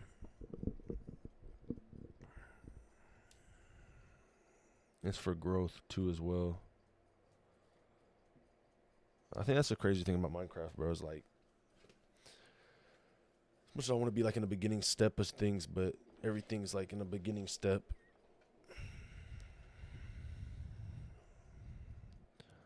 Let me just compare something real quick. Oops. This is how I edit shit though. I always go through DaVinci. It's pretty easy. I'm not gonna lie. I literally just put it through, edit it a little bit, and then add an intro. All right. Usually I don't have that loaded up. Right, Chazawol. I don't even know nothing about this Zoe Spencer situation. I don't really want to look at that. But it's been viral. It's like been posting up and shit. I think what also pisses me off, I don't understand this. My name, whenever I type Chazawol, it used to pop up. Now it doesn't pop up first. Like my channel doesn't pop up. I don't know why. Like my videos do, but my channel doesn't. It's like a straight, like, you have to click it. Where's it at though? Let me actually check my videos. I finally hopped back into videos. I'm glad I did. I've only been in it for a month now, but one of my favorite things so far. Doing videos for sure. Where's it at? Customize channel, manage videos. I like how everything's segmented though. I think that's the one thing I love about it is like it's always like, oh, we're in Oblivion era, like boom. But I haven't done. I haven't done a finale. I haven't done a finale for Fallout because I'm not done with it yet. But Fallout 3, I fucking miss Fallout 3. I can't believe that was 2 months ago. That's fucking mind blowing. Fallout New Vegas. Fallout New Vegas was so short lived, bro. I'm not gonna lie. Like it was like. Because for like a while there, I was doing like these streams that were like, these videos are like 20 minutes long. And then finally I found like a little niche and I was like, oh, I'm going to just stay on for 2 hours. And I started streaming longer. Then it was 5 hours. And now I just averagely stream like 4 or 5 hours without even like thinking about it. Like it just seems normal. Of course I take a breather and go AFK for a little bit just to get done with some extra shit. Like if I want to eat some food, brush my teeth, some random shit. I remember the finale of that shit. Damn. How long ago was that? That was 3 months? That was 3 months ago? Holy shit. I mean, that's good, though. I mean, because technically speaking, this is like right when I started was Oblivion. Like, for this year, I never started again. Oblivion was like the beginning of that. And this will never be finished at all. This will just be the only one that's like, nah. Damn. But when I played Minecraft, though, I did a lot of Batman, Spider-Man. But Minecraft really ate up most, like, this period of time. Fucking Rocket League. That's crazy. But yeah, Fallout 4 was a very long period of time. I was playing Fallout 4. That was like the whole beginning era of what I was doing. Was just straight up Fallout 4.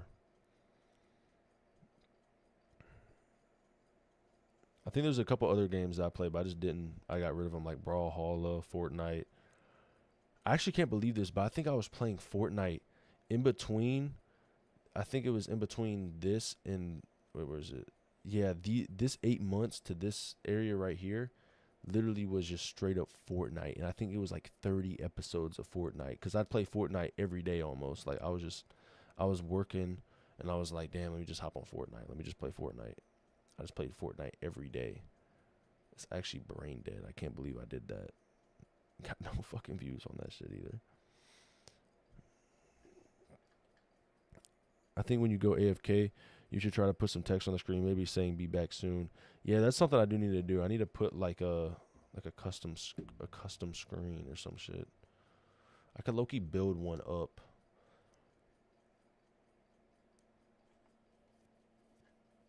Like I need a custom screen. I'm gonna make one. I'm gonna make one on my phone. I could probably just make one right now. DaVinci's done. All right, Betty 10. All right, Bet's already posted. I don't think I can have this on while I'm doing that extra part. But Minecraft though, I think that was the one thing that I like. I don't know. Whenever everything was like, I don't think I'm gonna do this or do that. I think that's the one thing is like whenever I started playing Fallout and I played like I love Bethesda games and shit, but like I love the community too. But sometimes like the community becomes like it's like very fucking toxic where it's like I'm not doing it the right way or some shit. Like I don't know how to explain it. It's like I'll post some shit and it'll be like, bro, you're fucking garbage, bro. You're trash of the game. But then I play Minecraft and I got people being like, bro, you're gonna be the next big Minecraft dude. I love your content, bro. You're so like it's always positive. But I love playing Fallout. I don't like playing Minecraft all the way, but it's like there's a lot of love in Minecraft. I don't know. I just remember watching Tobuscus and like fucking PewDiePie when I grew up. And I just remember watching the fucking that Minecraft era. That's always just watching that. That was back when I loved Minecraft more than anything. Only played Minecraft. Had the Pocket Edition. And I remember they made. I just remember it was like the most nostalgic thing was when they dropped that update on Pocket Edition when I was like a kid. I was like in 5th grade. It was like 2012, 2013.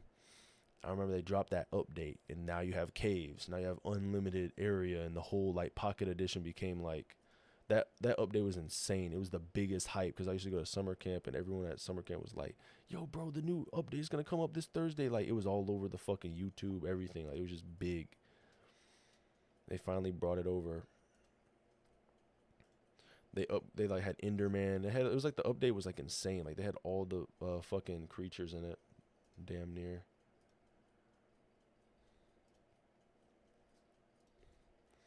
I'm about to build it real quick, and then I'm gonna send over to the Discord so that way I could use it. I'll have like a couple. I'm gonna send them over to the Discord that for the Chazawol Discord, and I'm just gonna see. I'm gonna send like make 3 real quick while this other video's editing and posting, and I'm gonna see which ones might be the best ones to pick from. What time is it? 5:11. Okay, this one's 5:15. Boom, boom, boom, boom.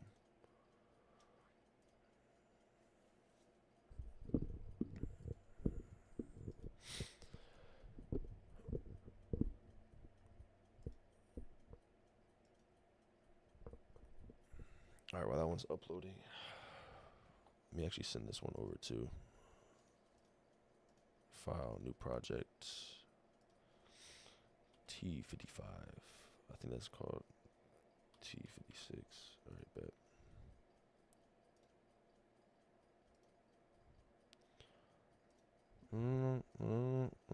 What you do? Yeah. And more recently, even though I don't talk about music, my fucking music account just got like when I first hopped on there, I hopped on there when I was like in fucking 10th grade. And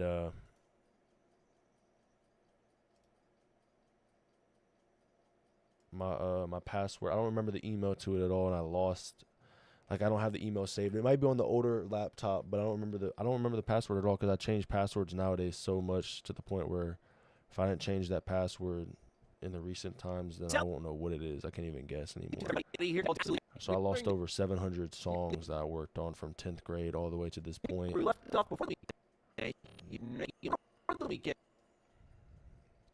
Which does suck, but it's not like I make music anymore, but it just sucks the idea that, like, damn, like, there goes, like, fucking probably, like, 5 years, 6 years of fucking music just down the drain.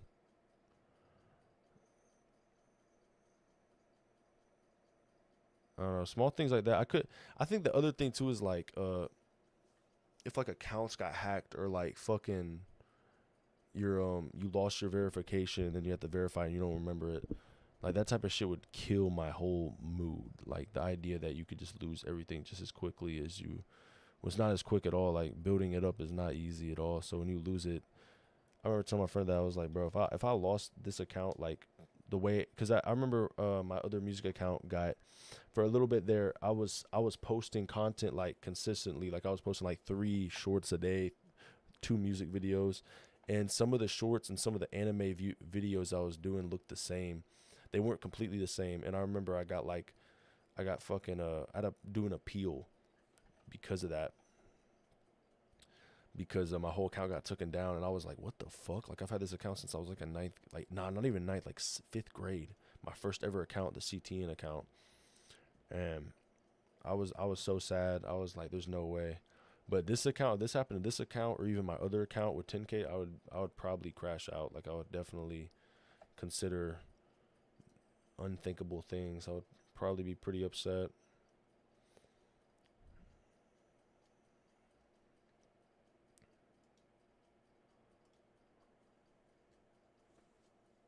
I'll be pretty upset. T56 shouldn't be uploaded. I didn't even do that one yet.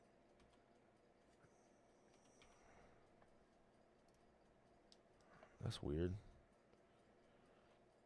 Alright, while this video is loading, let me make a fucking whatchamacallit real quick.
Okay, CapCut is not the way. Let me actually just send a picture.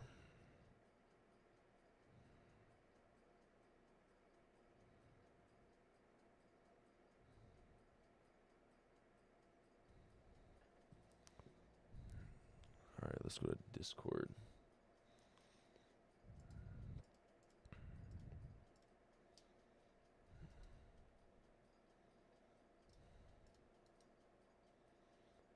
Remove. Yes, remove.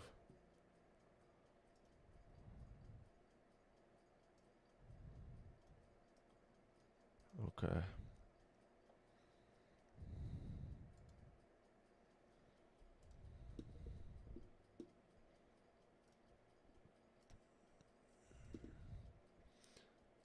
Oh, nice. I could do it like this. Okay, cool, cool, cool, cool. We slap and we do what we want when we want. Yeah.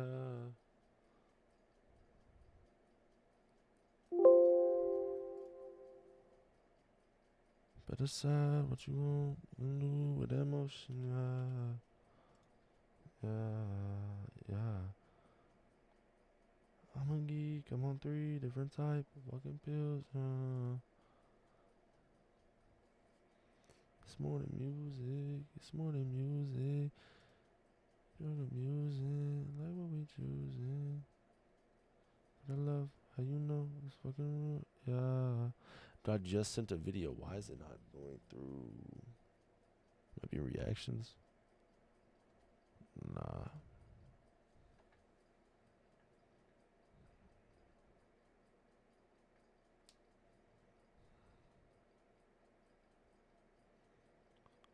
Discord. Okay, there it goes. It was loading. I was about to say. Save image. Yeah, just save. Exit. Let's go back to this real quick. This is one of those things where I don't think. Image file browse. Quick access. Yeah, there it is. Okay, bet. Open. Okay. Apply alpha. Unload image. We're not showing. Okay, cool, cool.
Okay, bet.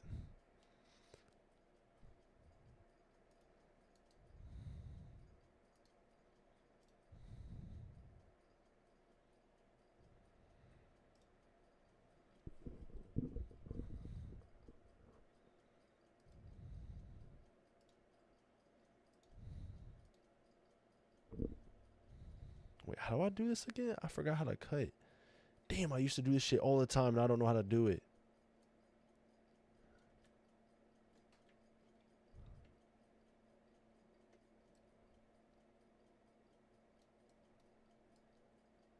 Eh, whatever. I'll just remove it. It's whatever. It doesn't even matter.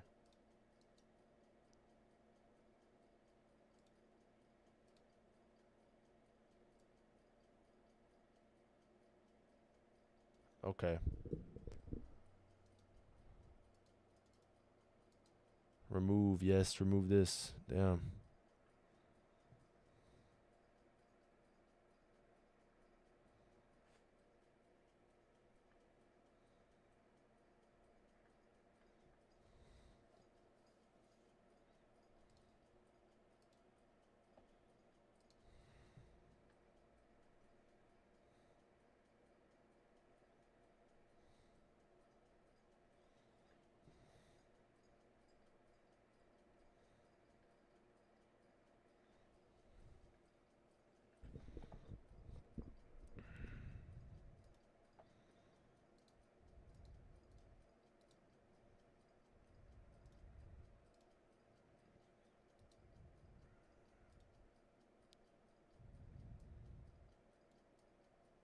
All right, let's add that right there. Nice, nice, nice. Okay, now let's add chat. Where's chat at? Damn. Chat just got deleted, I think. Yo. It should be back on. But I think my chat just got turned off. Oh, there it goes. Okay, okay, okay. Yeah, okay. Copy. Where's copy? Okay, copy. Alright. Copy, paste.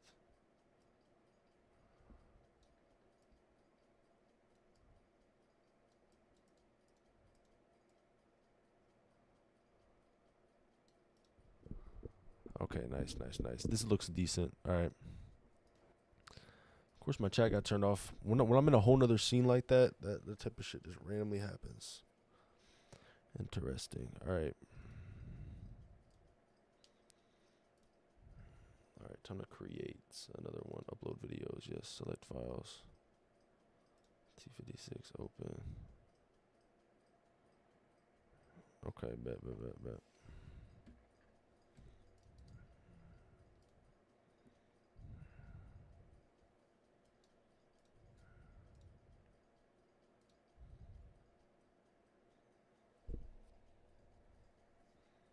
God, bro, my eyes are insane right now. Okay. Alright, bet. Let's do this one. Copy.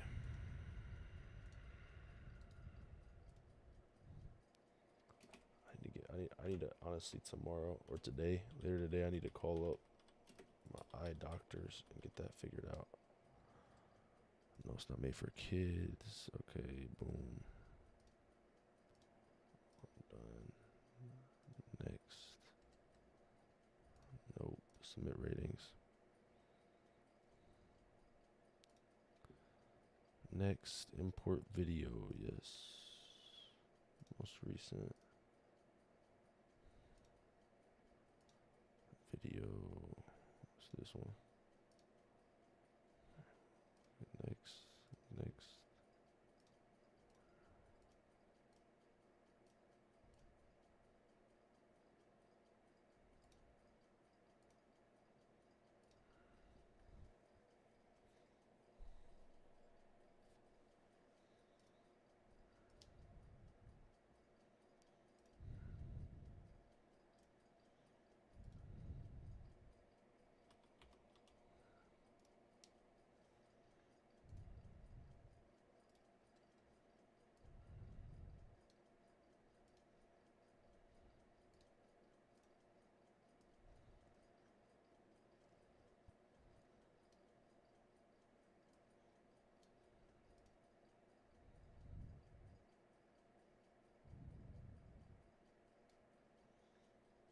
All right, quick export T57. Save. Oh, nice. Okay.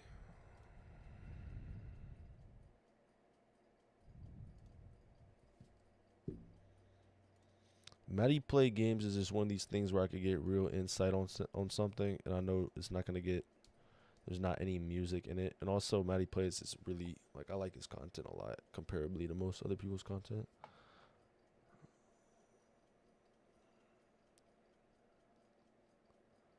Jeez, bro.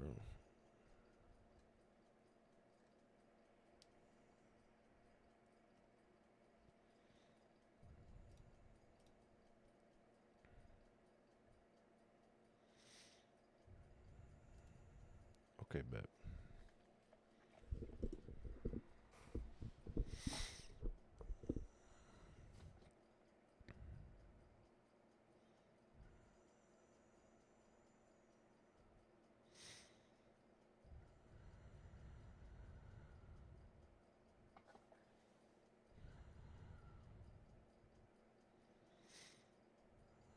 I guess the thing too is I had no choice but to hop into Oblivion shorts. I usually did Fallout shorts on everything. Now I'm like, nope, only Oblivion. The era of Fallout is over for right now. I'll be back in there pretty soon though, but for right now it's basically over. I have no choice. I don't have any more shorts. I'm just scrounging up shorts at this point if I wanted to post any. Like, it was a whole fucking, like, I gotta look for this exact moment. Like, I gotta look for it all. Like, I gotta find it. But Oblivion, I have, like, 16 episodes to deal with, so I should be straight.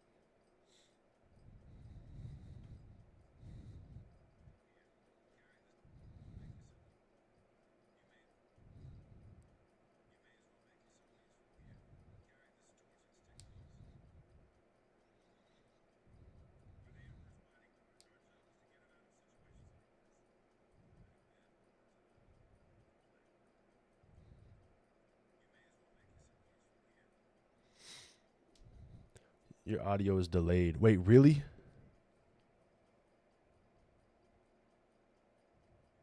Fuck. My audio is delayed? Hold on, let me check on my screen real quick while I upload this.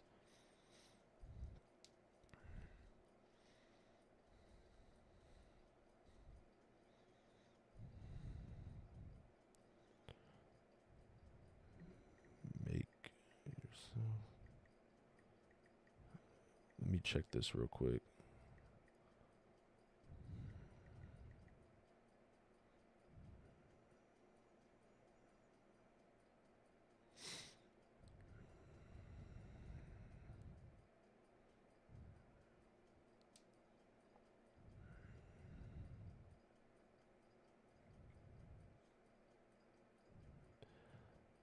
Hold on, let me check this. Yeah.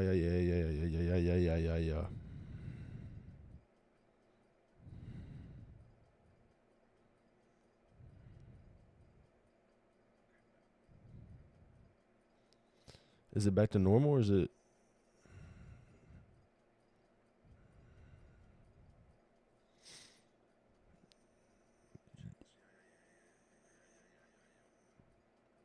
Is it still delayed? On my screen, it's coming up good. Yo. Let me move my mouth with it.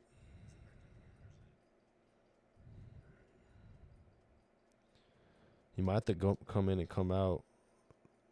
Because I had to leave it real quick. See it.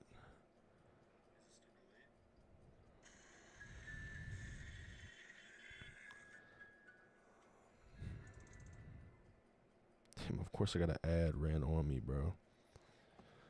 Shit, I get ads too, man. Fuck. Alright, let's check this out. Let's see here.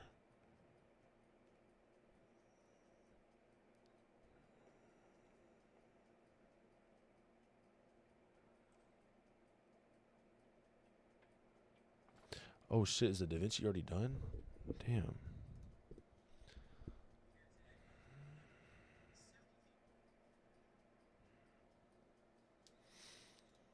Create. Let's see here. Upload videos. Come on. Select files. 257. Open.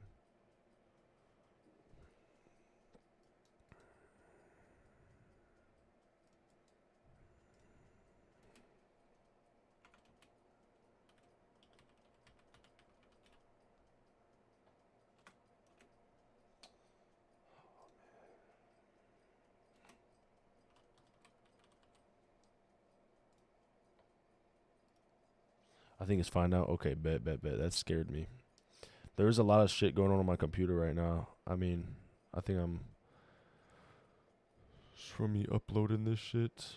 Alright, alright, DaVinci's over with now. This is the very last video.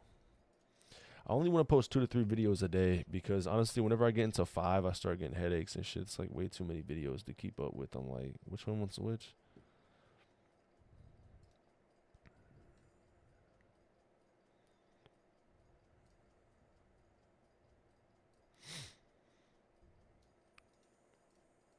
I'm really thinking about starting to use another account that I already have and try to build in that one a monetization too. So that way I could have 2 accounts, because I think it's weird, but one account isn't really like, it's not enough. Like, plus I can make clips on the other account, but I don't know, the deeper I get into it, I was like, I could build it up, I could keep being consistent, but it's like, it's usually just a steady same amount.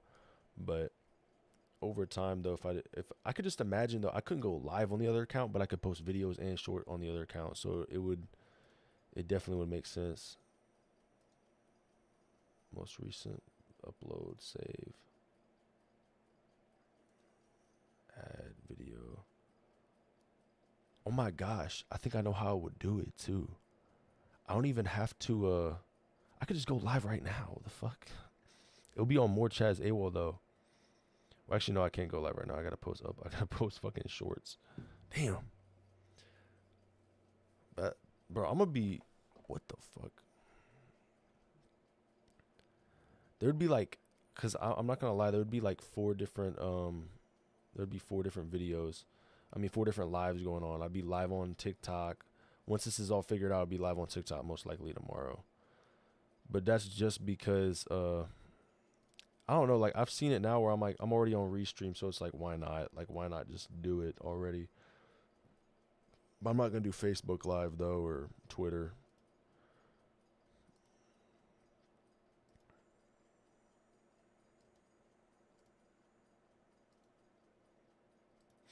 I'm only gonna do TikTok, Twitch, and YouTube. And YouTube's probably gonna be, of course, the main area where it would be no matter what. 5:45 a.m. schedule. Got it. Okay, bet it's done. Nice. Close. But then while I'm streaming on that, I could have like a POV camera of me on my phone with the Chazawol. More Chazawol. I only have to post 4 more shorts. I could low-key do it. Because the other thing is, like, the best way to build monetization is going live. But I'm not going to go live in my free time on more Chazawol, like, right when I wake up to when I go to sleep. But I could easily, definitely, like, I could just, whenever I hop on stream, boom, hop on my phone and do it like that. My phone's going to be fried, though, for sure. My phone's going to be completely fried. But it'll be like a straight up angle. Like, it wouldn't be, it's like a phone angle. So it's like, that's crazy. That'd be weird.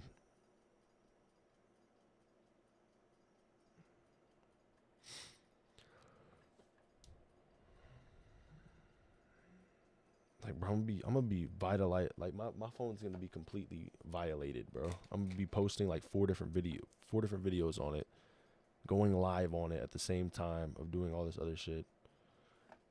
But I could also do my iPad, which I bought for like $30 for my sister. It's a shit iPad. It's dead as a doornail.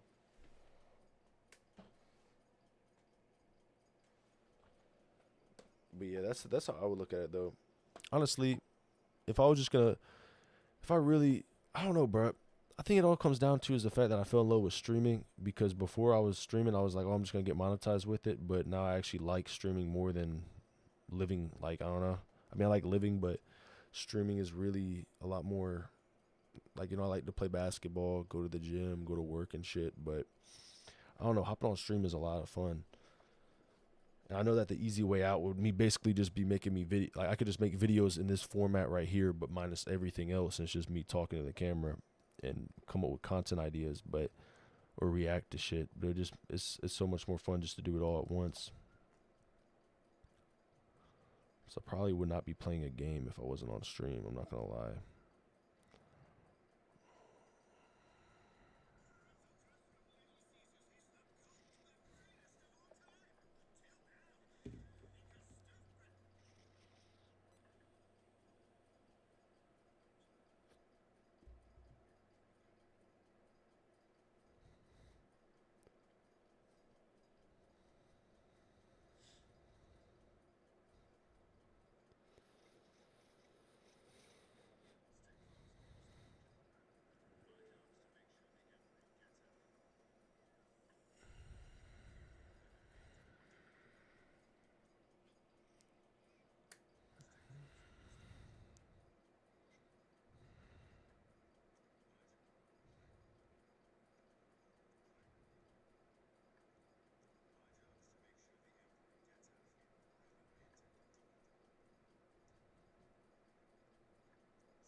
Oh yeah, my boy lost a bet, and I have his Game Boy Advance. One just come with Sonic. I'm pretty sure. Oh shit. I need to get some games for this because I don't plan on selling it. But I want to get like a new screen for it, like an OLED or something. I don't even know what it is, but I know they could do new screens at one of these game stores. But Sonic the Hedgehog Genesis is what I got for it. You can see that. I used to have so many games for the Game Boy Advance just because of the DS Lite. DS Lite is slept on because of that. Like you could play. I wish they would do that with like. They would never do that, but like a console, like if Nintendo was like all in one, of course not GameCube, but they could have DS cartridges put it into it, a Game Boy Advance cartridge put into it, 3DS type shit, basically a 3DS slot and a Game Boy Advance slot plus the Nintendo slot. That would be insane, but that would be a hunk of junk, and they couldn't handle that type of.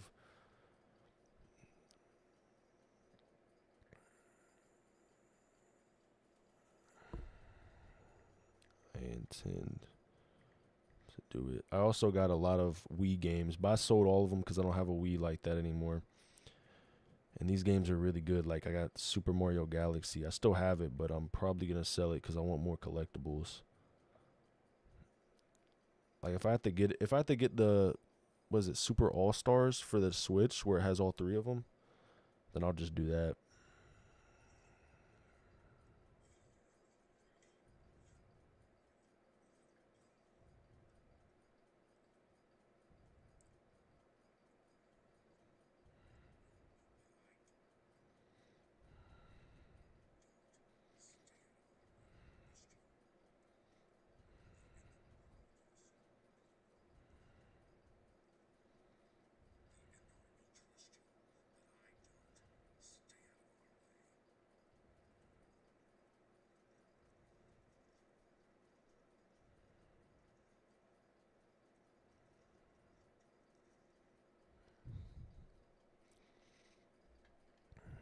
I wonder if it picks up.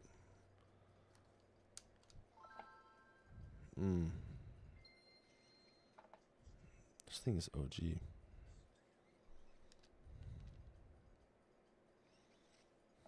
I think there's color on the screen. Sort of.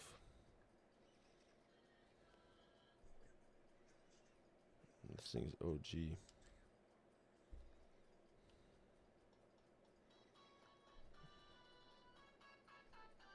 No, that's hard. I'm not used to it not being able to, like, where I have to play it in the light. I need to get the screen fixed and see there's like a battery thing where it has like a unlimited battery or some shit. I think I could keep it plugged up. Some type of thing. There's a plug-in. I don't know what this plug-in does. But I think it can connect to, like, I could probably plug it up to my PC and just play it. I just like having OG things. I used to have an old Game Boy too, the one that folds, but I think it was at the SP. I had that before I had the DS when I was really young, and then I sold it for like a pack of Pokemon cards or some shit.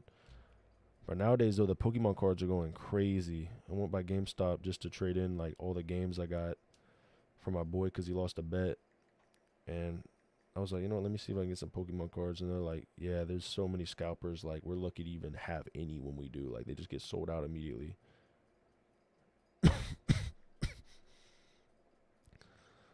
Like, I wish I knew that this was going to be happening because I have so many cards. It's insane where I used to have a lot of cards. And I used to trade them for Lunchables because I was young. I used to have, like, I had a bad habit when I was younger.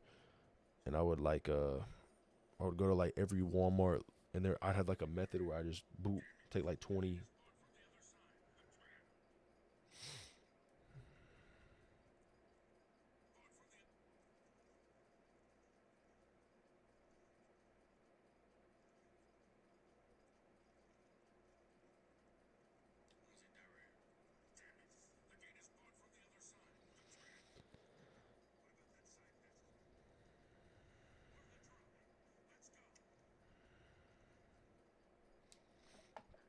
All right, but this is the last one, and I'm gonna play around with it more. Chazawol. But I'm gonna be live streaming like on different things at the same time over and over again, just because I need to touch down on it. before I don't want to overdo it, but I've clutched up on YouTube, so now it's like I might as well just try out all the others at the same time. I think the only thing I don't like is that I don't like how I can't. I'm pretty sure if I get affiliated, I don't know though if it's affiliated or partners with Twitch, but I'm pretty sure I have to take out YouTube chat or like put them side by side. That would be like a whole letdown. Like I would not do that. I'd much rather just not be on Twitch if I can't have both of them at the same time. Cause YouTube is a lot like I don't know. I love YouTube way more than fucking. I don't know why they do that. It doesn't even make sense.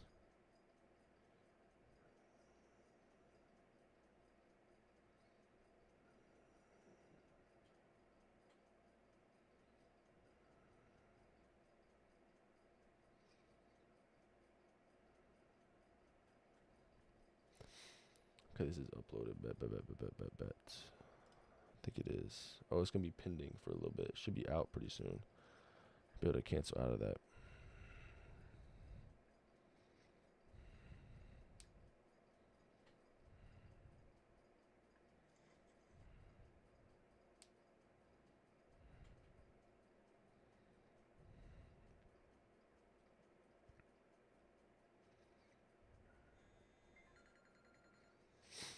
I'm gonna stop posting shorts during this period of time. I need to start posting before I even come in.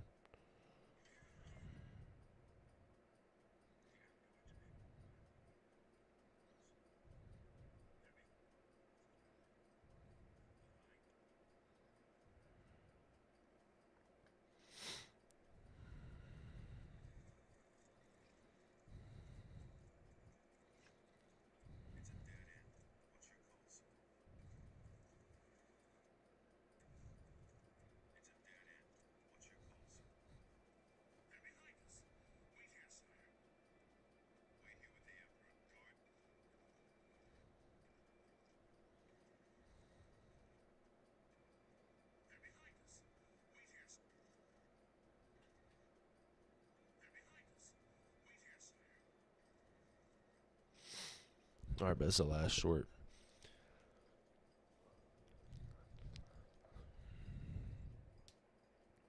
I don't know what it is about Fallout 4, but Fallout 4, anytime you post a short of Fallout 4, it just goes crazy. Like, you can get 10K views, 20K views. It's like, what? It's like the most random.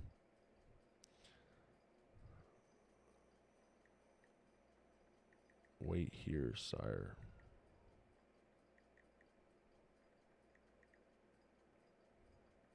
Hashtag Oblivion. Hashtag Bethesda.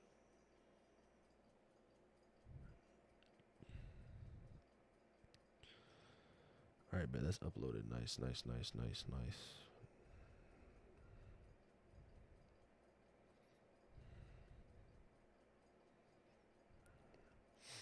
Literally my last 5 videos. Actually, no. Oh my god, my last 7 videos were all fucking Maddie Play reactions. Damn. I didn't even realize that.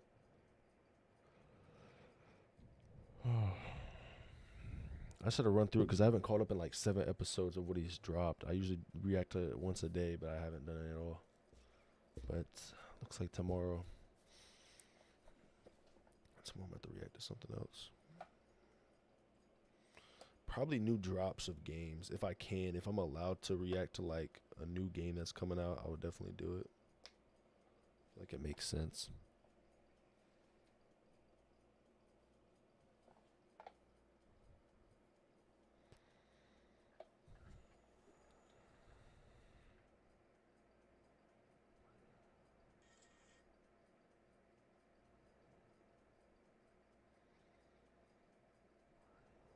Alright, I'm trying to go to more Chazawol.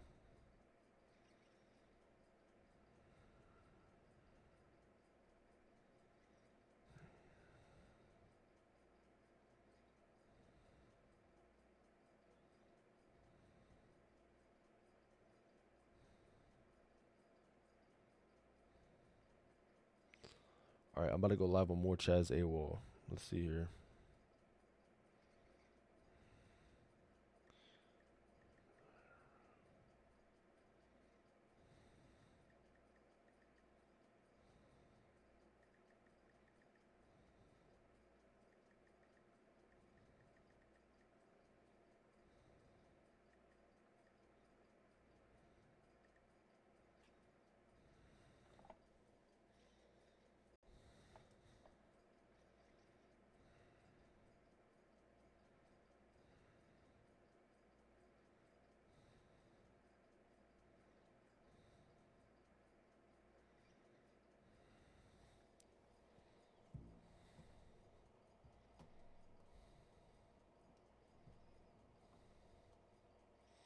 Two, managing moderators can support your channel in even more ways. Okay, yeah, we'll do that later.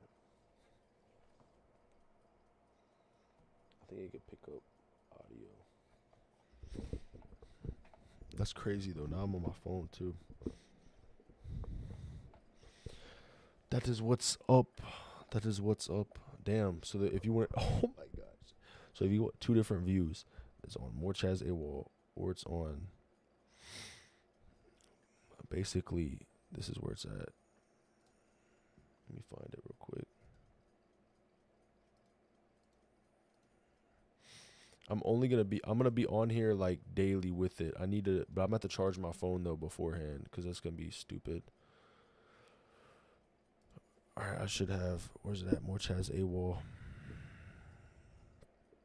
I think I have damn near the same amount of subs on this one than I do on that one. I can't see for shit, bro. I need to get I need to get my contacts fixed or some shit. Oh my gosh, I can't click something to save my life. More Chazawol. All right, yeah, right here. All right, so this is where I'm live on. Interesting. Let me type in yo. Interesting. So this is where I'm live at right now. Interesting. That's crazy. Two different angles. Bro, it's picking it up so horrible though. Holy shit. Hold on, let's playback speed. Nah, that doesn't make sense. Why would that be like that? This damn 720 is the highest, bro. I'm on an iPhone like 12.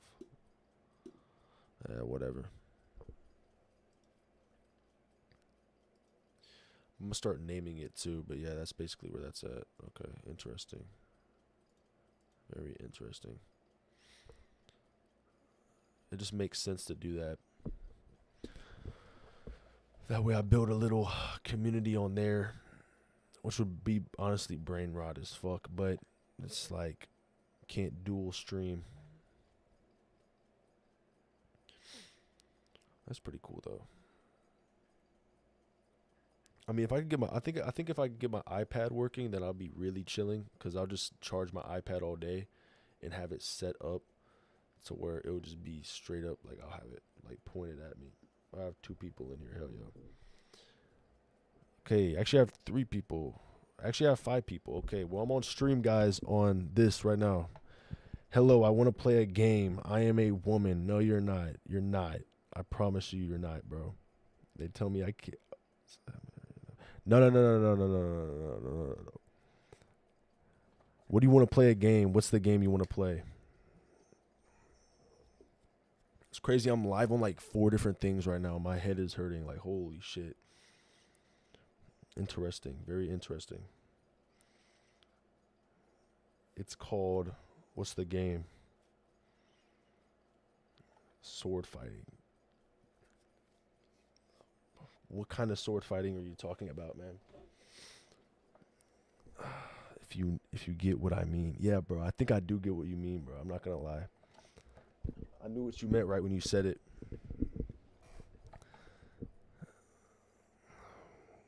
Wink, wink. Interesting. Very interesting.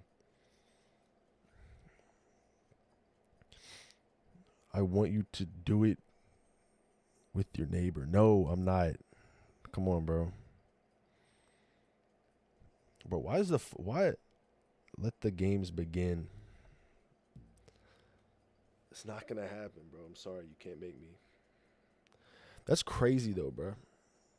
Fucking hop on a phone. Why is the phone so much different?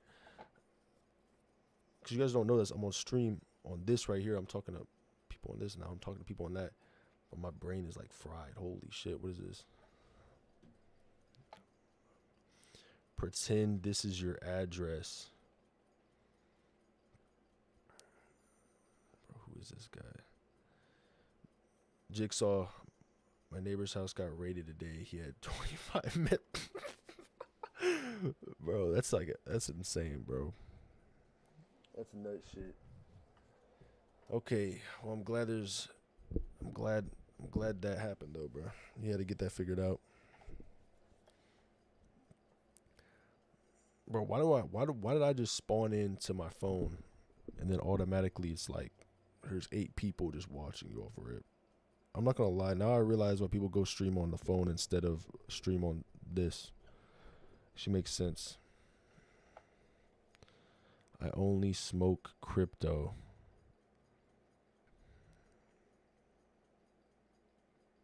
Very interesting.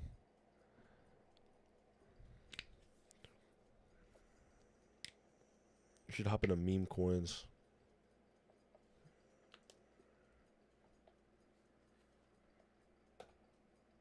All right, when's this? I'm gonna start doing it on my fucking iPad. Holy shit, bro! No lie, I just hopped. Now I feel weird because it feels like I'm talking to this or I'm talking to this, but of course I'm always gonna make this more interesting for me. I do not want to hop on my phone, but right when I hop on my phone, I pull like 8 viewers like immediately. This shit doesn't make any fucking sense. Like I just hop on, and for the first 10 seconds it was like nothing, and then next thing you know I'm like, oh, there's 3 people, oh, there's 7 people, and then people are just like chatting away the most degenerate shit I've ever heard in my life. Like, how can I comprehend this? You should put the link of the other channel on your main channel. Yeah, that's what I need to do. That's actually insane how like in real time, like when I did multi-streaming with Twitch, I was like, yeah, it's gonna work. But then instead of me doing that, I just hop on my phone and do like a behind the scene thing on my phone, and it does insane like off rip. It's like what? Yeah, I'm about to add the link. I need to make that. I'm about to do it on my. Damn, I can't do it on my phone. Fuck. I'm gonna have my iPad just set up just for this. I'm not gonna lie, it makes a lot of sense. And now that I think about it, Evo, I'm probably not even gonna talk to the people that are talking through this at all. Through the phone, I'm only gonna talk through this because this is like where it's at versus this. Like this would be because that chat was moving. Like I'm not gonna lie, like if I count this right now in the span of like 10 seconds, I had like fucking like about 15 people just randomly spam shit. And I remember noticing that whenever I went to sleep one time, like when I first started hopping on stream, I was like, why is YouTube just filled with like these short reels, like lives? And now I understand why. They immediately get like fucking, like boom, here's 200 people, here's 100 people. That's crazy. But it's actually, it's more of a mission just to go live on this. So that way I could build the monetization up on it.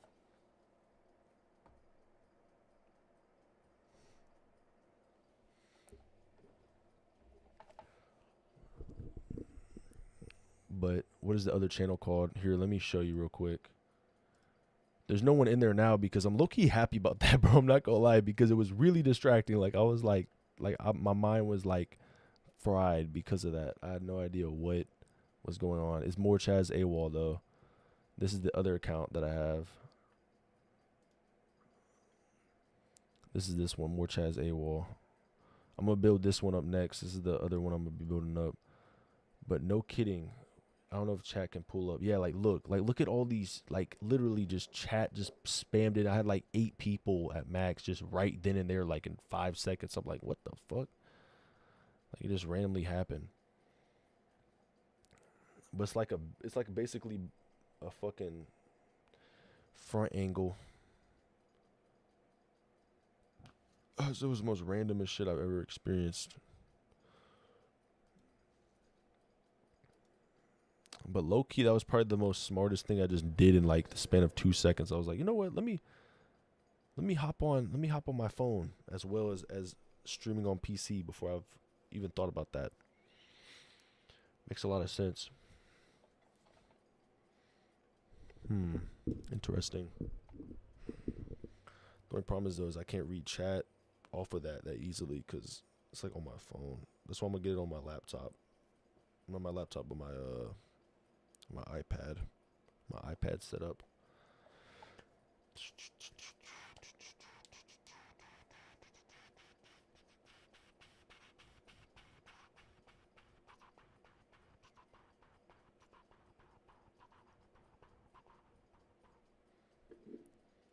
Interesting.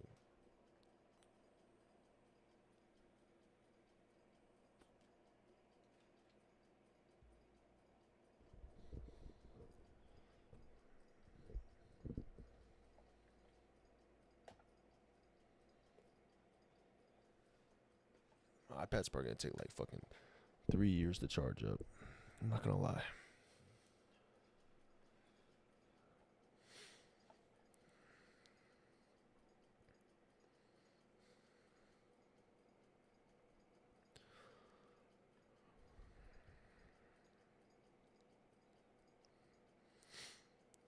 But it's gonna be crazy though because I'm actually gonna be on this at the same time as doing that is too. That's crazy. So even though it was just a span of me probably being on this for like 30 minutes, I'll be on there as long as I'm on here as well, which is crazy. My phone's gonna be burning, like it's gonna be on fire by the time this is all over with. Let me actually turn off all my other shit. It's the only thing that's loading. I can't believe it. And I still gotta hop on TikTok tomorrow and get that figured out.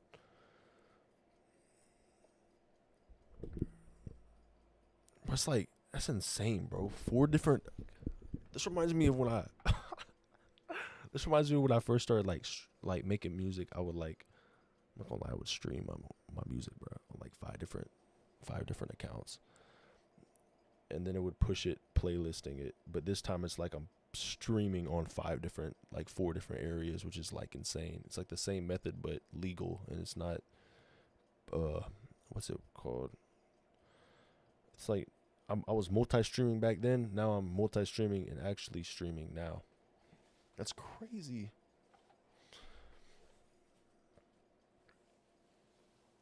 I wish their chat popped up on the screen though versus this, because like a whole nother world.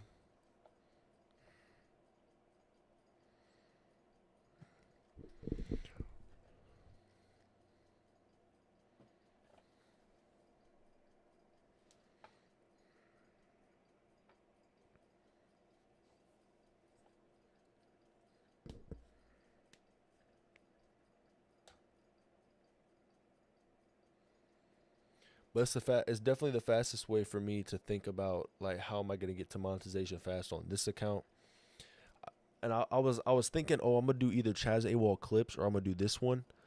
But Chazawol clips isn't even at 1,000 subs yet, so this one's already at 1,000 subs from posting so many shorts. So it's like, fuck it, I might as well just immediately just try to go for that watch time hours, and then this account will be. I'll probably still be doing this on this account too, but it'll be a crazy amount of fucking content being made, pushed out in like a span.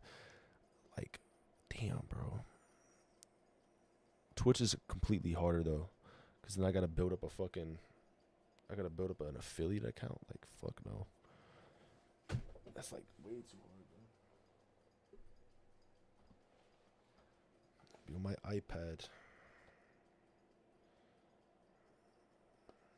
Shit needs to charge up way more fast. But that's also the thing about this is that I notice is that I think the reason why people pop in so quick is because it's on a scroll. So like I'll see 4 people in and then boom, 4 people gone. 4 people in, 0 people. 4 people, 0 people. When I'm on this, it's like a whole different situation where people are either just sleeping or just watching it and just chilling, versus it's like TikTok lives where people just keep scrolling. It's gonna be interesting though, bro.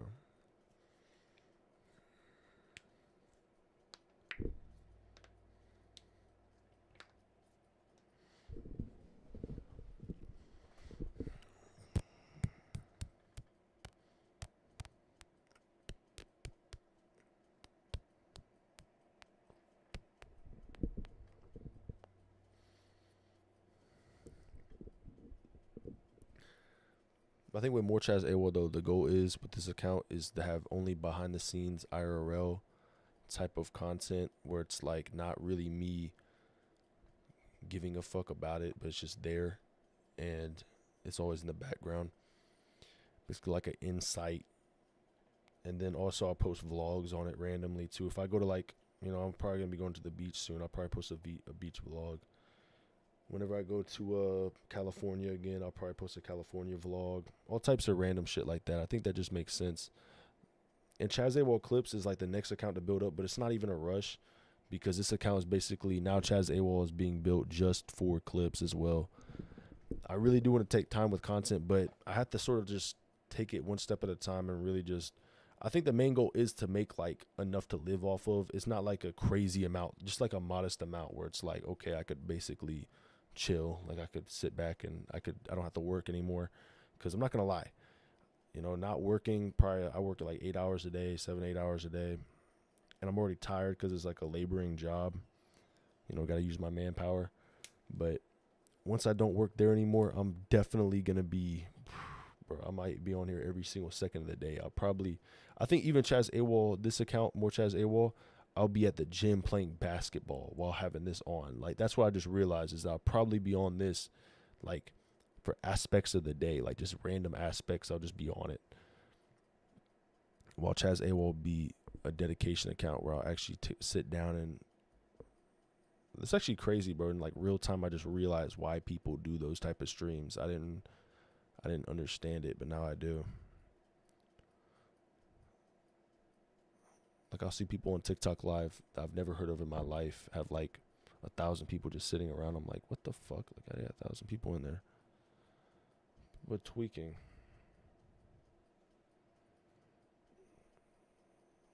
The funny part is when I react to content, I'm not saying shit, and I'm just looking at the screen.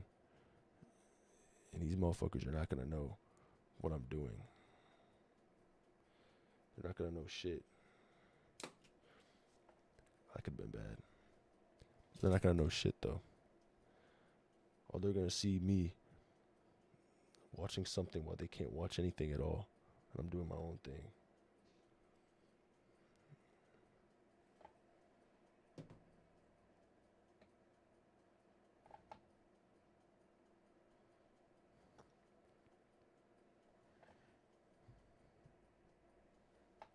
But it was an interesting live while it lasted. Definitely something that blew my mind for a split second. I'm used to earning viewers, not just gaining them in a couple of seconds. Of course, they fucking have the attention span of a fucking fly, so they'll be out of here as quick as they got in here.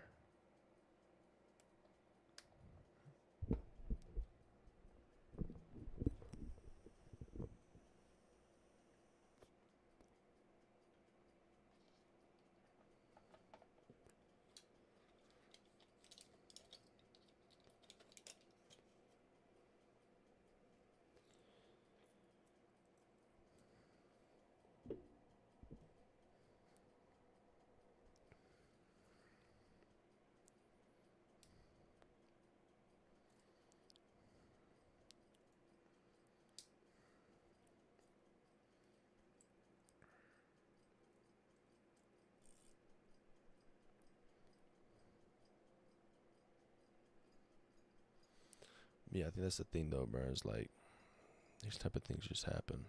You know? Can't really judge. Just have to do what you have to do. That's the thing though with the TikTok lives though is I'm not gonna go out of my way to be like, you know, when they put like a fucking medieval hat on me, I'm not gonna act like a soldier or anything. I'm just gonna chill. Like I'm just gonna do my thing.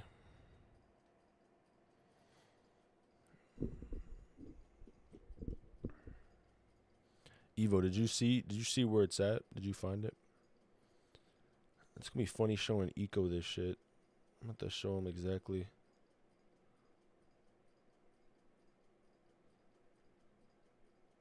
My finger's gonna burn.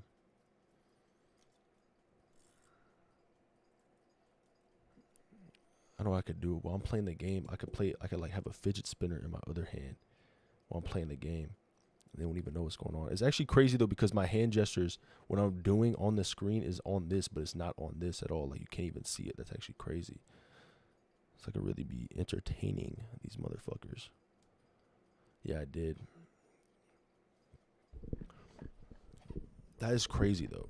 I'm not gonna lie, that does blow my mind. That's definitely insane.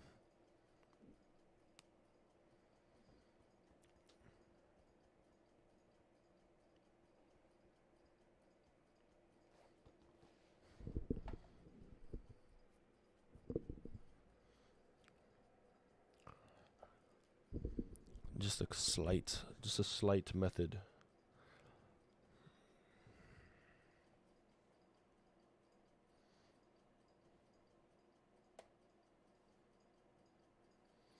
I'm about to let my iPad charge because I'm gonna be using this to stream on there as well. Alright, I'm gonna get some. Oh yeah, that's right. I have the screen now. I'm gonna get some water. I'm gonna get some water, put it in my fridge, and change my night clothes, and then I'm gonna hop back on in the stream. I'm looking forward to tomorrow though, because now I'm on TikTok and now I'm on this shit. So that's crazy. Very random, but it works.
Oh man. Interesting, interesting. Oh, well. Damn. This is actually pretty crazy though, not gonna lie. I'm only gonna stream, I'm gonna stream deadass every day. I'll probably be streaming more. Bro, I'll probably be streaming way more active on this account, on a more Chazawol account than I will on my own account. Because I want to make every video about this account on reactions. But this account is just like, I don't give a fuck. Like, people are just gonna keep scrolling anyway until I get like a good little thing going. That's crazy though. But I'm gonna be back on stream tomorrow, the same period of time. And I guess I'll be also on stream on my phone as well, which is crazy. Definitely random, bro. This is crazy. And I see that happening.